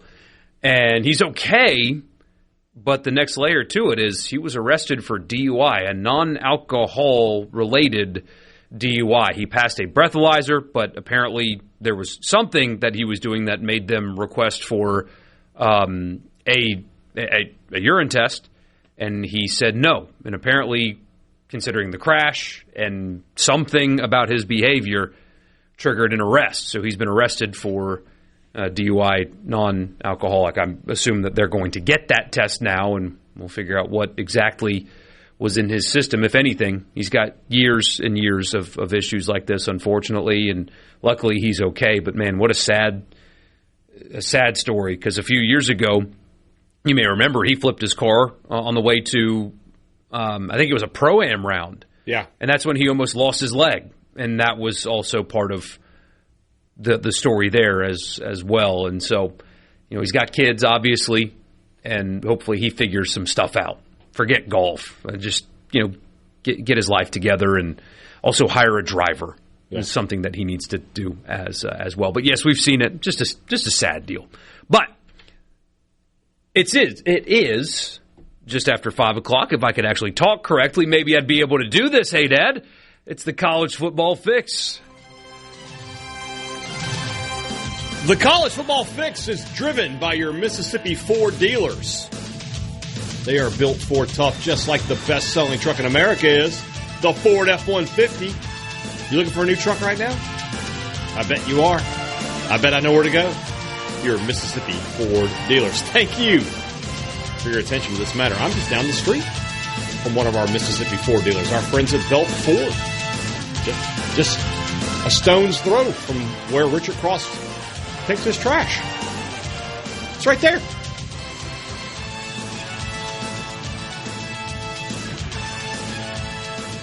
Are we just letting it run here, or what are we doing? Yeah, I'm listening. All right. Okay. So, the next time we will get to hear from Jeff Lebby is Sunday, right before the baseball game. Yeah. Has anything happened, though, so far in spring? I mean, I don't think there's been any public availabilities, has there? Or if so, not much. For Lebby? For state, yeah, to be able to watch practice. They've allowed practice watching, I think, twice thus far. Okay. Anything noteworthy? Anything stand out about what has happened so far? Just standard stuff. Yeah. Sometimes it's good to not have any noteworthy things happen in practice also. I mean, if Camario Taylor threw 5 interceptions in the viewing period, you don't want to... That would be something to talk about, but to my knowledge, that has not been the case. So we will hear from Jeff Lebby next week. We will also hear from Pete Golding next week. His first media availability since the playoff will take place on Tuesday. There's a lot of questions. A lot of things have happened since the playoff ended. He's hired... my gosh, this might be like... If they're doing it right, it could be like a 45-minute long press conference because he's hired a staff since then. Yeah, he's added a portal class since then. Dabo's done his thing since then. Yeah. And also they're practicing. So that might be a situation where our good friend Kyle Campbell has to be like, he has to make a decision. Is this just going to be, hey, look, guys, this is a post-spring practice. Let's try to keep it to that. Or does it like, hey, guys, I know you haven't been here. We haven't had a chance to talk in so long. Do we want to just, let it all, you have to tell Pete that ahead of time. You're going to be like, all right, coach, you're going to be in there for a few minutes, so just get ready for it. You got to let him ask. You got to do it, right? But yeah, one thing I was thinking of though. So we did the spring practice previews for both State and Ole Miss. One thing that I don't think that I have talked about enough is John David Baker. Mm-hmm. There's so much talk about, what's Pete Golding's program going to look like? What's that going to look like? How's it going to feel? And yeah, doing what he did in the playoff, that was not his program. He took over after Kiffin left and did a great job. Like, game management was really, really good. Obviously managed a difficult situation really well with the staff and all that stuff. If you're not really impressed about how all that went down, then you're looking at it through maroon and white glasses. He did a lot of really good things. Why can't it be purple and gold? It could be that too. But they got a whole separate deal down there. Yeah. But I think you've already gotten a look at, okay, he knows how to manage things. He'll know, like, that's not something that I am, quote unquote, worried about as much as I am interested in what John David Baker is going to do with this offense. Because it's not the exact same. People like me keep saying, it's the same offense. Not exactly the same. Mm-hmm. There are things that he's going to do that Charlie Weiss did not do. Nobody's offenses are exactly the same. Right. And everybody's got their tendencies. Everybody's got their little things they like to tweak. Everybody's got their favorite plays. Nobody is going to be the same. Red zone offense, I think, is going to look different. That'll be probably the biggest change is what you're going to see, a different approach in the red zone, specifically goal-to-go situations. Mm-hmm. But what's that relationship going to be like? Because now they're practicing, right? clearly the initial meetings with Trinidad and Kejuan Lacey and Deuce Alexander, et cetera, went really well because all of those guys had offers to go somewhere else. All of them. All of them had offers to go to LSU. Your offensive linemen, all three of them that are coming back, all could have gone to LSU. Deuce Alexander could have gone. Kejuan obviously could have gone. Luke Hasz could have gone. But they all stayed. So clearly the first pitch was a good one from John David Baker. He sold his vision to them. But now you're practicing. Now it's football time, and I am very curious to see what that relationship is like, how they mesh, how comfortable will those guys be, specifically Trinidad be, with a new voice, and what's their comfort level and trust in each other, because there's a lot of talent, and John David Baker at East Carolina took one of the worst offenses in college football in 2023 and turned them to a top 40 offense in 24 and then a top 10 offense in 25. Like, clearly there's something, he's got something right. Right. But it's new. And how will that mesh and how will they feel and react to each other? That is something when we do get these media availabilities and get to talk to the players and the coaches, what's that like? Because that's new. And I don't think I've done a good enough job of giving the newness of that justice simply because he is from the Kiffin tree and he was at Ole Miss and he is a disciple of that offense. But it is his now, and it is a little bit different. What's that going to be and feel like? That is the most fascinating question of spring to me for Ole Miss, is John David Baker specifically, because even though Pete Golding's the new coach, the defense is the same. Yeah. It's his defense. So how do you think it's going to feel? How do you think it's going to look? I think the existence of Joe Judge is really going to help bridge that gap. What? The existence of like it's a philosophical thing. Yeah, the existence of not having Joe Judge on the staff or bringing him back. His mere existence. He could exist anywhere. It doesn't have to be in Oxford. The question is not is Joe Judge. It's why Joe Judge. But no, I'll do you one better. Go ahead. That helps a lot, though, because he was his quarterback coach last year, and Chambliss himself has said he's like a second father to him. So that familiarity and relationship can help a ton. I mean, the system, if you watch East Carolina, fits all of the personnel that they have. It does fit. And clearly, again, the sales pitch must have been a good one. The initial conversations had to have gone well, because there's no way Kejuan Lacey, more specifically Kejuan Lacey's advisors, would have signed up for something that wasn't immediately super comfortable, right? Deuce Alexander's representatives. And Deuce Alexander comes from his dad's a big-time receiver coach. Knowing that what those guys could have gotten in the portal, right? They could have all made as much or more money than they're making at Ole Miss, right? They had to feel good about what's going on, right? Because you would think so. All three of them, when we're talking about Chambliss, Lacey, and Alexander, could have easily gone to LSU, could have gone anywhere in the country and gotten big deals there. So, yes, I have to agree with that they must believe in what Golding's plan is, what John David Baker is going to do. Otherwise, you're right, they would have just called it a day in Oxford. Yeah, but it still has to happen, though, right? And so what does that look like? What does that feel like? That is something around spring practice that we will talk about more. And I sometimes press conferences you get nothing from, and sometimes you get a lot from. And so I'm very curious to hear the answers to the, hey, what's it been like with John David Baker? What's your relationship like? Are you guys close?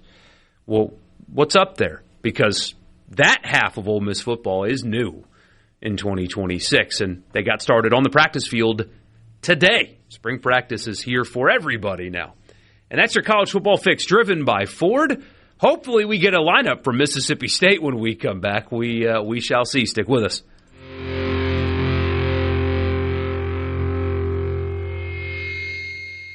From the Venable Glass. The sports. This is Sports Talk Mississippi. Sounds good. On SuperTalk Mississippi.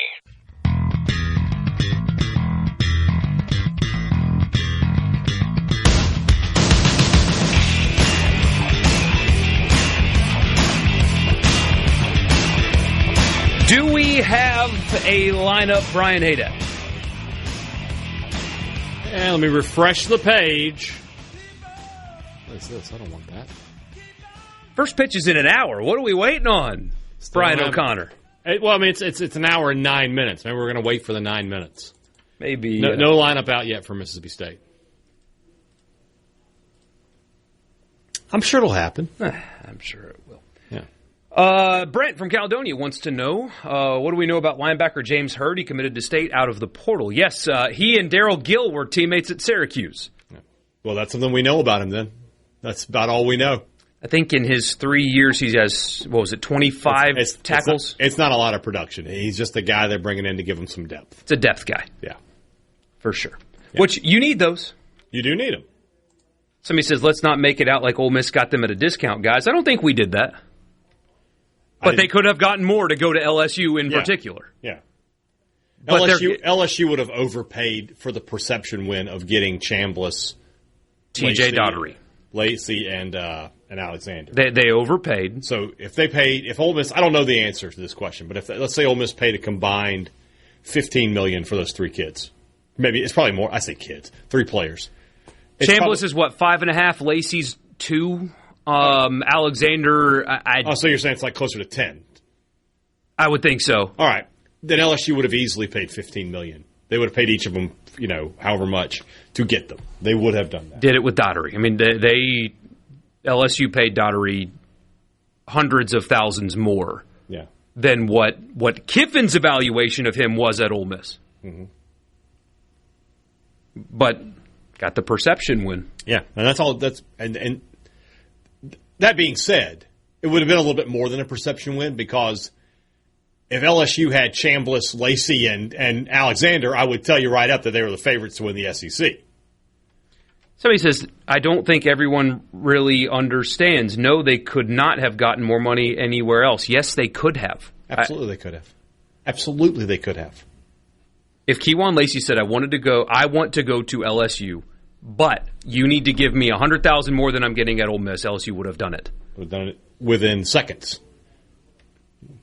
I don't know what else to tell you, man. I mean, did Ole Miss give them good deals? Absolutely. Absolutely they did. But could Huge LSU deals. have done everything in their power to beat them? Absolutely they could have. And by the way, some people, you see on the text line, it's not just an Ole Miss thing. Kelly Jones could have gotten more money to go. He could have called Lane Kiffin and said, hey, Lane, I want to come with you to LSU. Mm-hmm.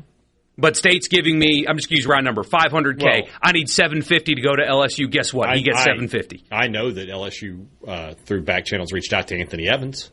There you go. And they would have done whatever. Yeah. So it's not just an Ole Miss thing. Not every player wants to leave your school. I feel like that's something we have struggled with over the last 4 or 5 years, is that people, and it's less at Ole Miss because Ole Miss has had some wins in the portal, but for State, like, it feels like every time something happens, they're like, oh, well, he's gone. Like, some players actually enjoy being at Mississippi State. So we get one text. It's just conjecture on your part, deal in facts. And then another one, then why didn't they? I am telling you, you choose to listen to this radio show every day, I think in part because you want information. I'm telling you for a fact, not conjecture, fact, that Kelly Jones could have gone somewhere else for more money. Fact, Kejuan Lacey could have gone to LSU for more money. Fact, Deuce Alexander could have gone to multiple SEC schools for more money. Fact, Isaac Smith could have gone to multiple SEC schools for more money. Fact. Why didn't they? Because guys like where I've said this before. A few years ago, a company reached out to me, a media company reached out to me, and the money that they put in front of me was more than what I'm currently getting. I would have had to move my family, different place, strange city, company that I didn't believe in. And I presently work for people that believe in me in a place where I'm very happy. My son is happy. My family's happy here. I didn't want to leave because I love where I am and I love who I do it for and who I work for. And so I didn't want to leave. And so I said no to an offer for more money because I'm happy right where I am. I got to find out who's believing in you and get them to stop doing that. Why would anyone believe in you? I don't know. But I am living proof of that. And there are a lot of you out there Somebody says you were in on negotiations, not facts. Sorry, you're being silly. Okay, then listen to a different radio show if you're not going to believe me. I know for a fact everything that I just said. Fact. And if you don't want to believe that, that's fine. That is fine. I have talked to people involved at every level of this process about the goings-on there. Agents, players. If you don't want to believe me, don't believe me. That's fine. But you're missing out on the truth if you don't want to believe me. And I don't know what your fandom is, because if you're a State fan, I'm telling you that you had players that could have done it too. Yeah. So I don't know what to tell you there. Yeah, Keywan said it himself on who is Irving?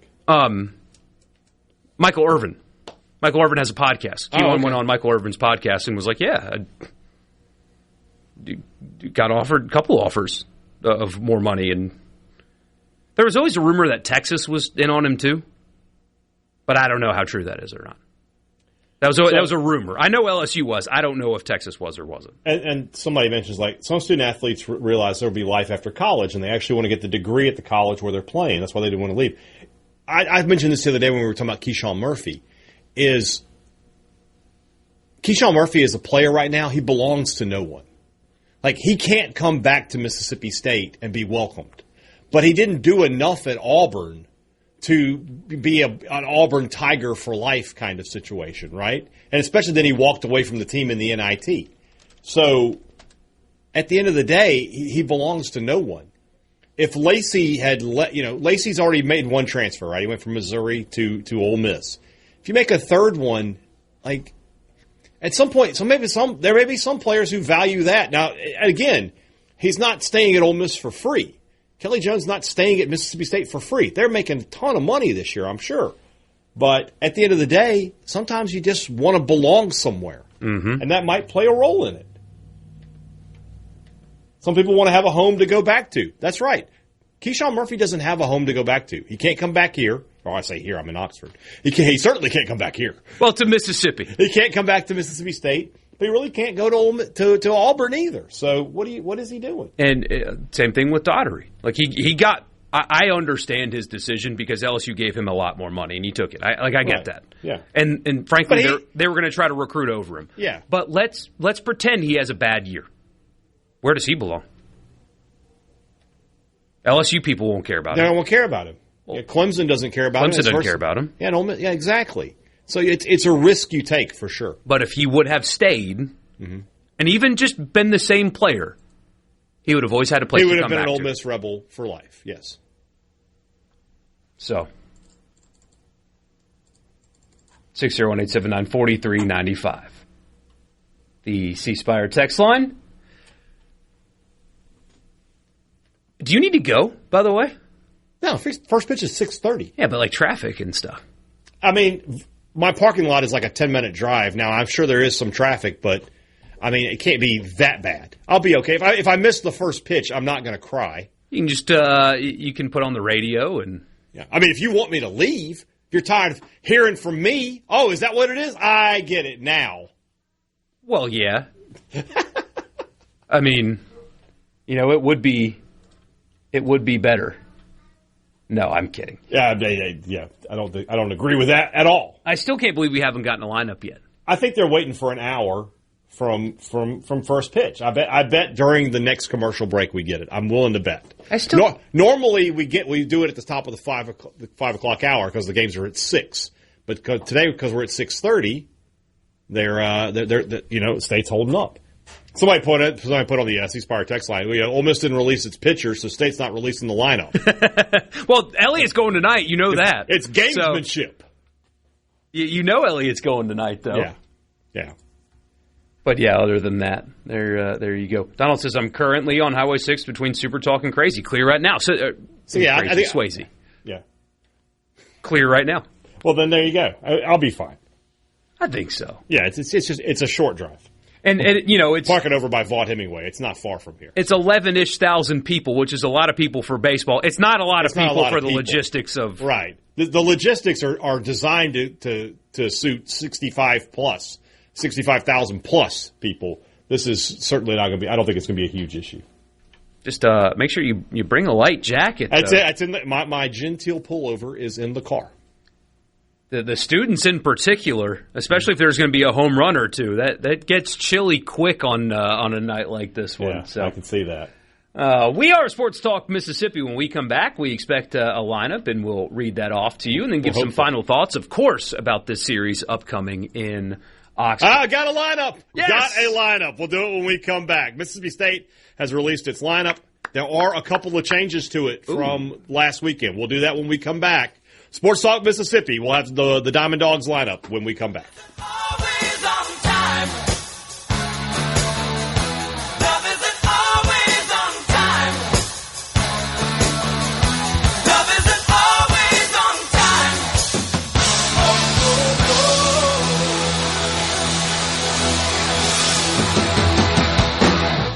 From the Seabrook.com. Take the friggin' wax out of your ears. Did you hear me? This is Sports Talk. Sports Talk Mississippi. Woo! I say, sports fans. Now, here's more on Super Talk Mississippi.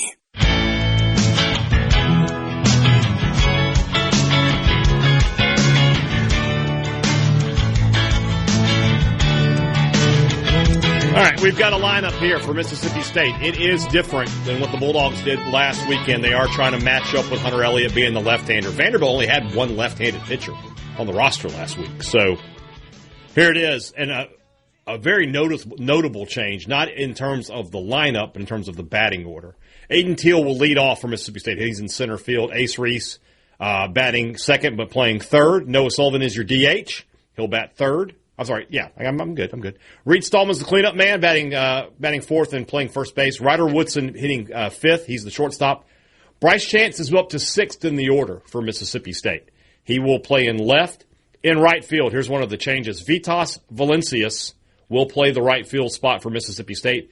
Kevin Wojcicki is behind the plate, and another change at second base and batting ninth, Drew Wires for the Bulldogs. And as we've talked about before, the left-hander Charlie Foster gets the start for Brian O'Connor's squad. So why do you think the changes?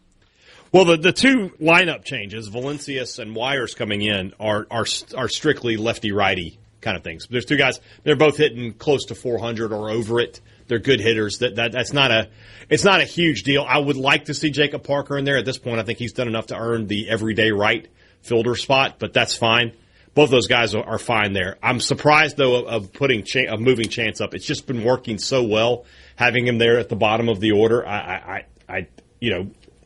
That's just my thought process there. That being said, Wires is hitting, I think, 380. It's not like he's a poor hitter down there at the bottom of the lineup. He had an at-bat on Tuesday where he flew out to the deepest part of the ballpark. So if he had just pulled it a little bit more, he would have had a home run.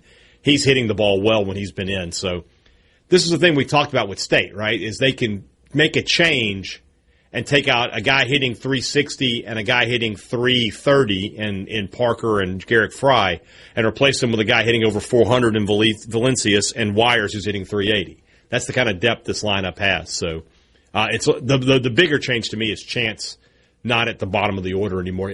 That's something where I would absolutely be in the it ain't broke, so I'm not fixing it kind of thought process. But we'll see where it takes them.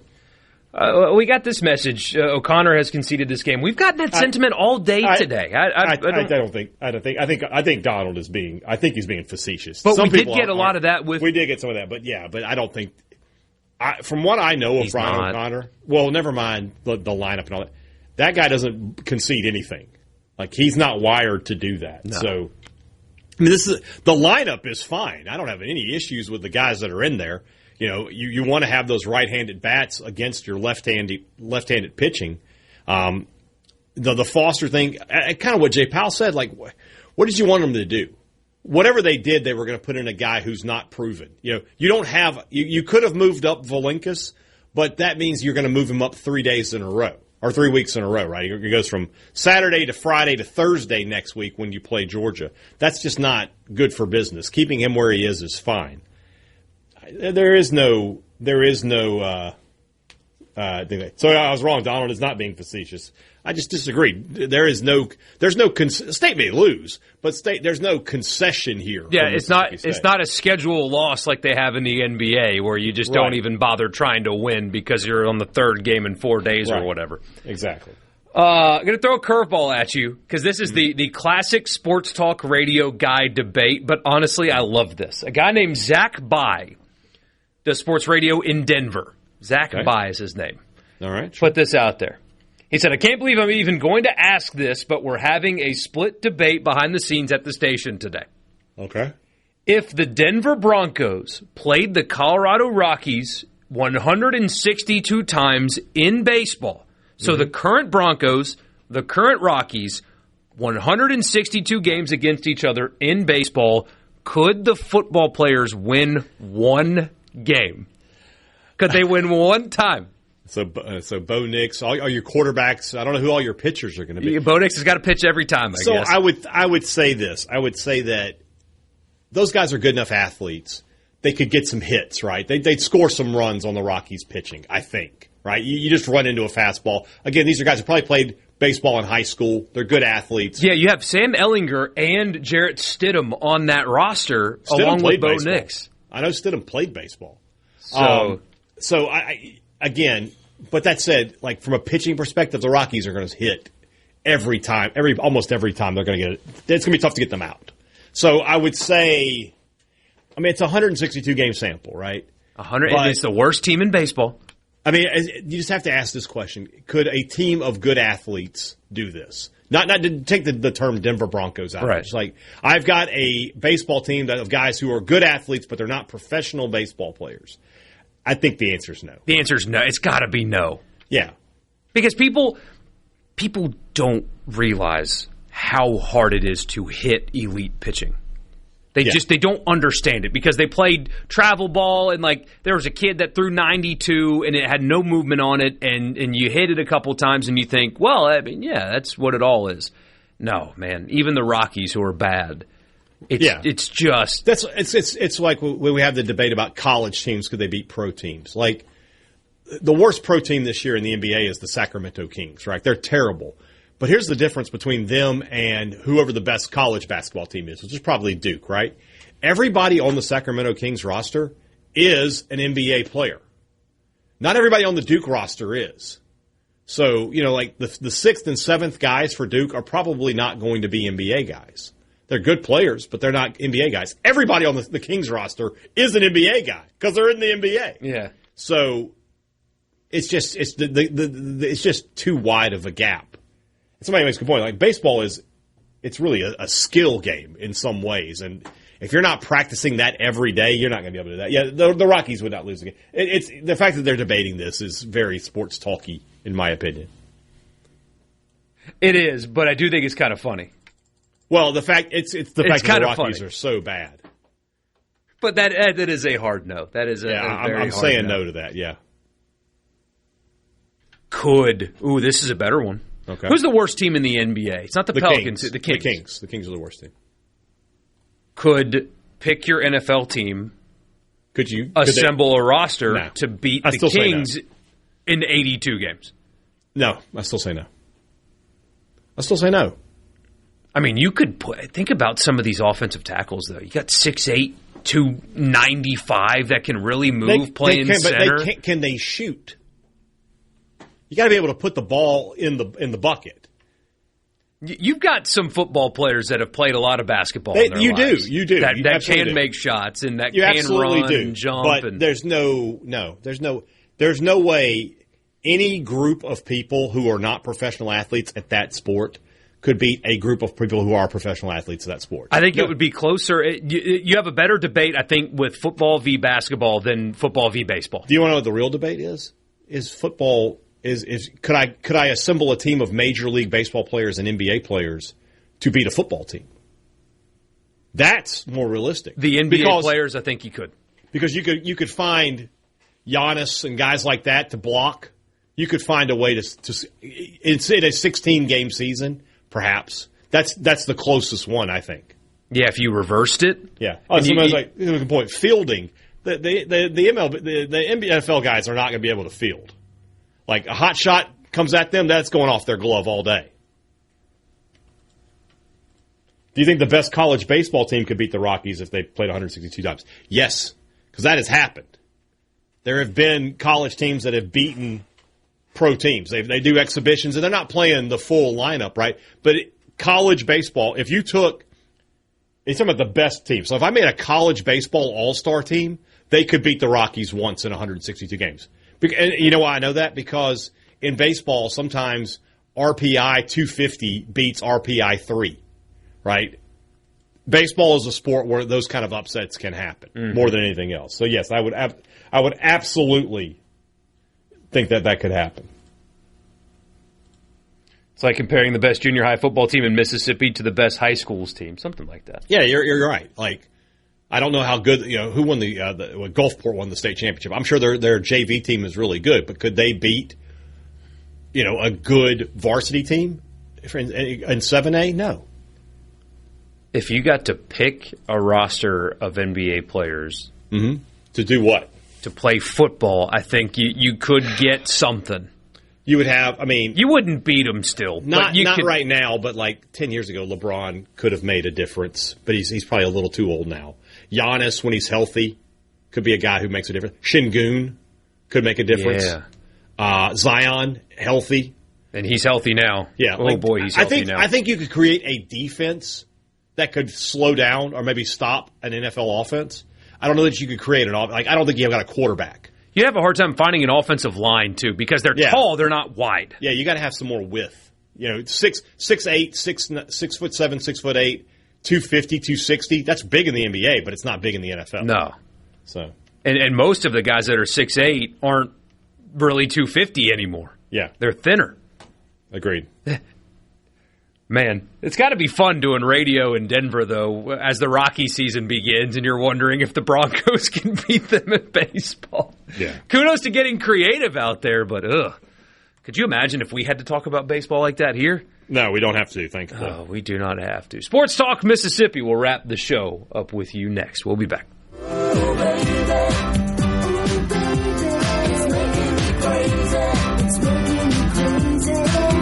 Every time I look around, every time I look around, every time I look around, it's in my face. From the Venable Glass to Sports Talk Mississippi. Are you ready? On the SuperTalk app, supertalk.fm, and always on your local SuperTalk Mississippi station.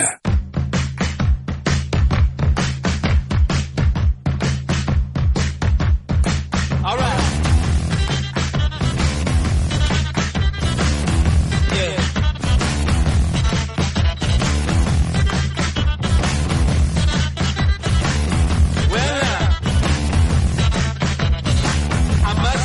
Saw this picture, had to bring it to you guys. Ballpark food at Cincinnati Reds games or at FC Cincinnati, the soccer team. I don't know if they have this in the Bengals Stadium or not. You can get a pepperoni pizza, and put on top of the pepperoni pizza is a hot dog with Skyline chili in it, which is just like a chili, and then they dump an unmelted pack of shredded cheddar cheese on top of it. And people roll the pizza around the hot dog in a bun with chili and cheese. They roll it up and eat it like a burrito. Gross. Ohio. This is Sports Talk Mississippi. I'm Michael Borky. He's Brian Haydad. You got any final thoughts, anything that you're still thinking about entering this series, which gets underway in about 36 minutes from right now?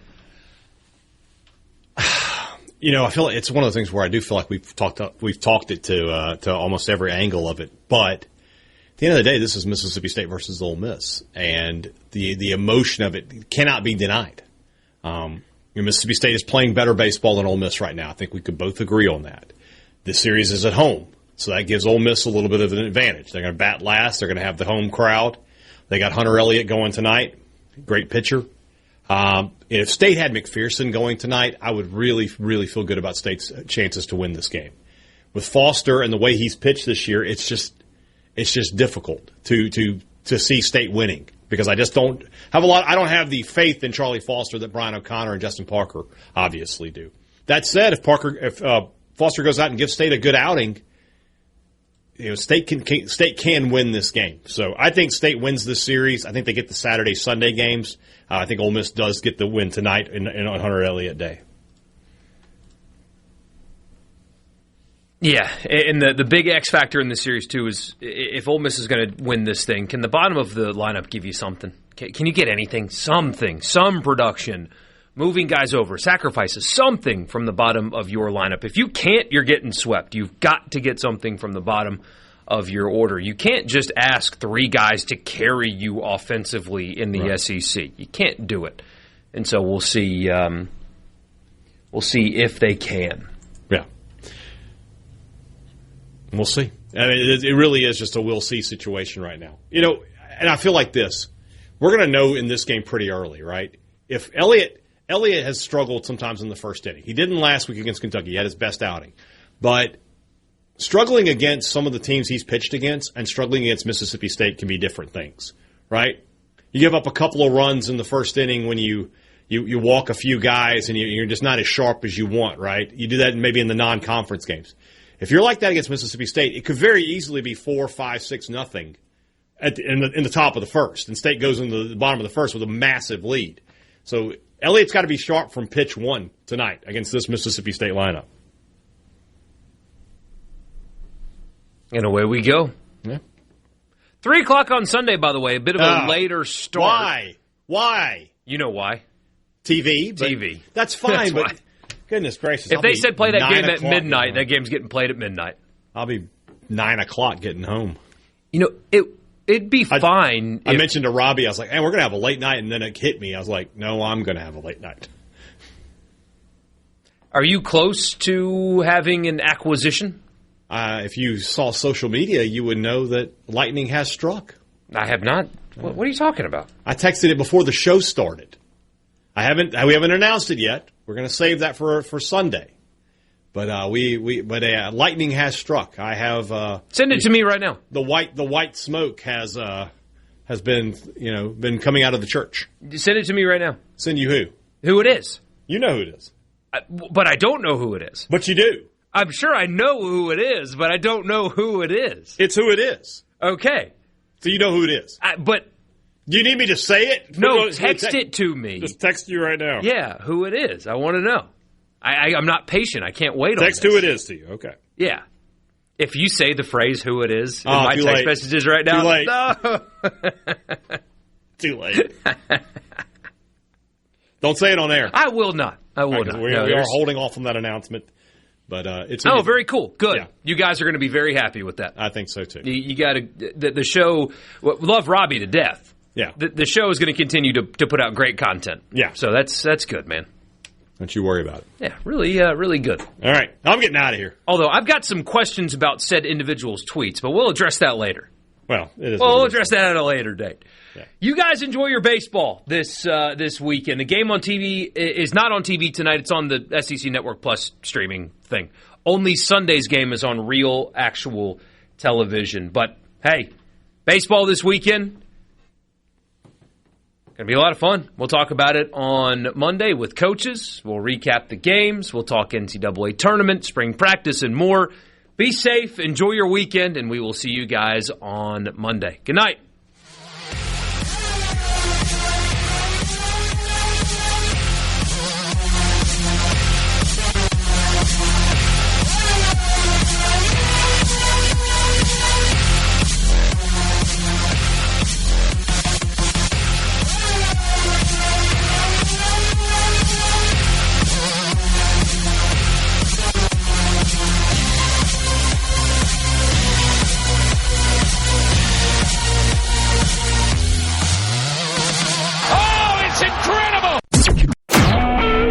SuperTalk Mississippi Media Production.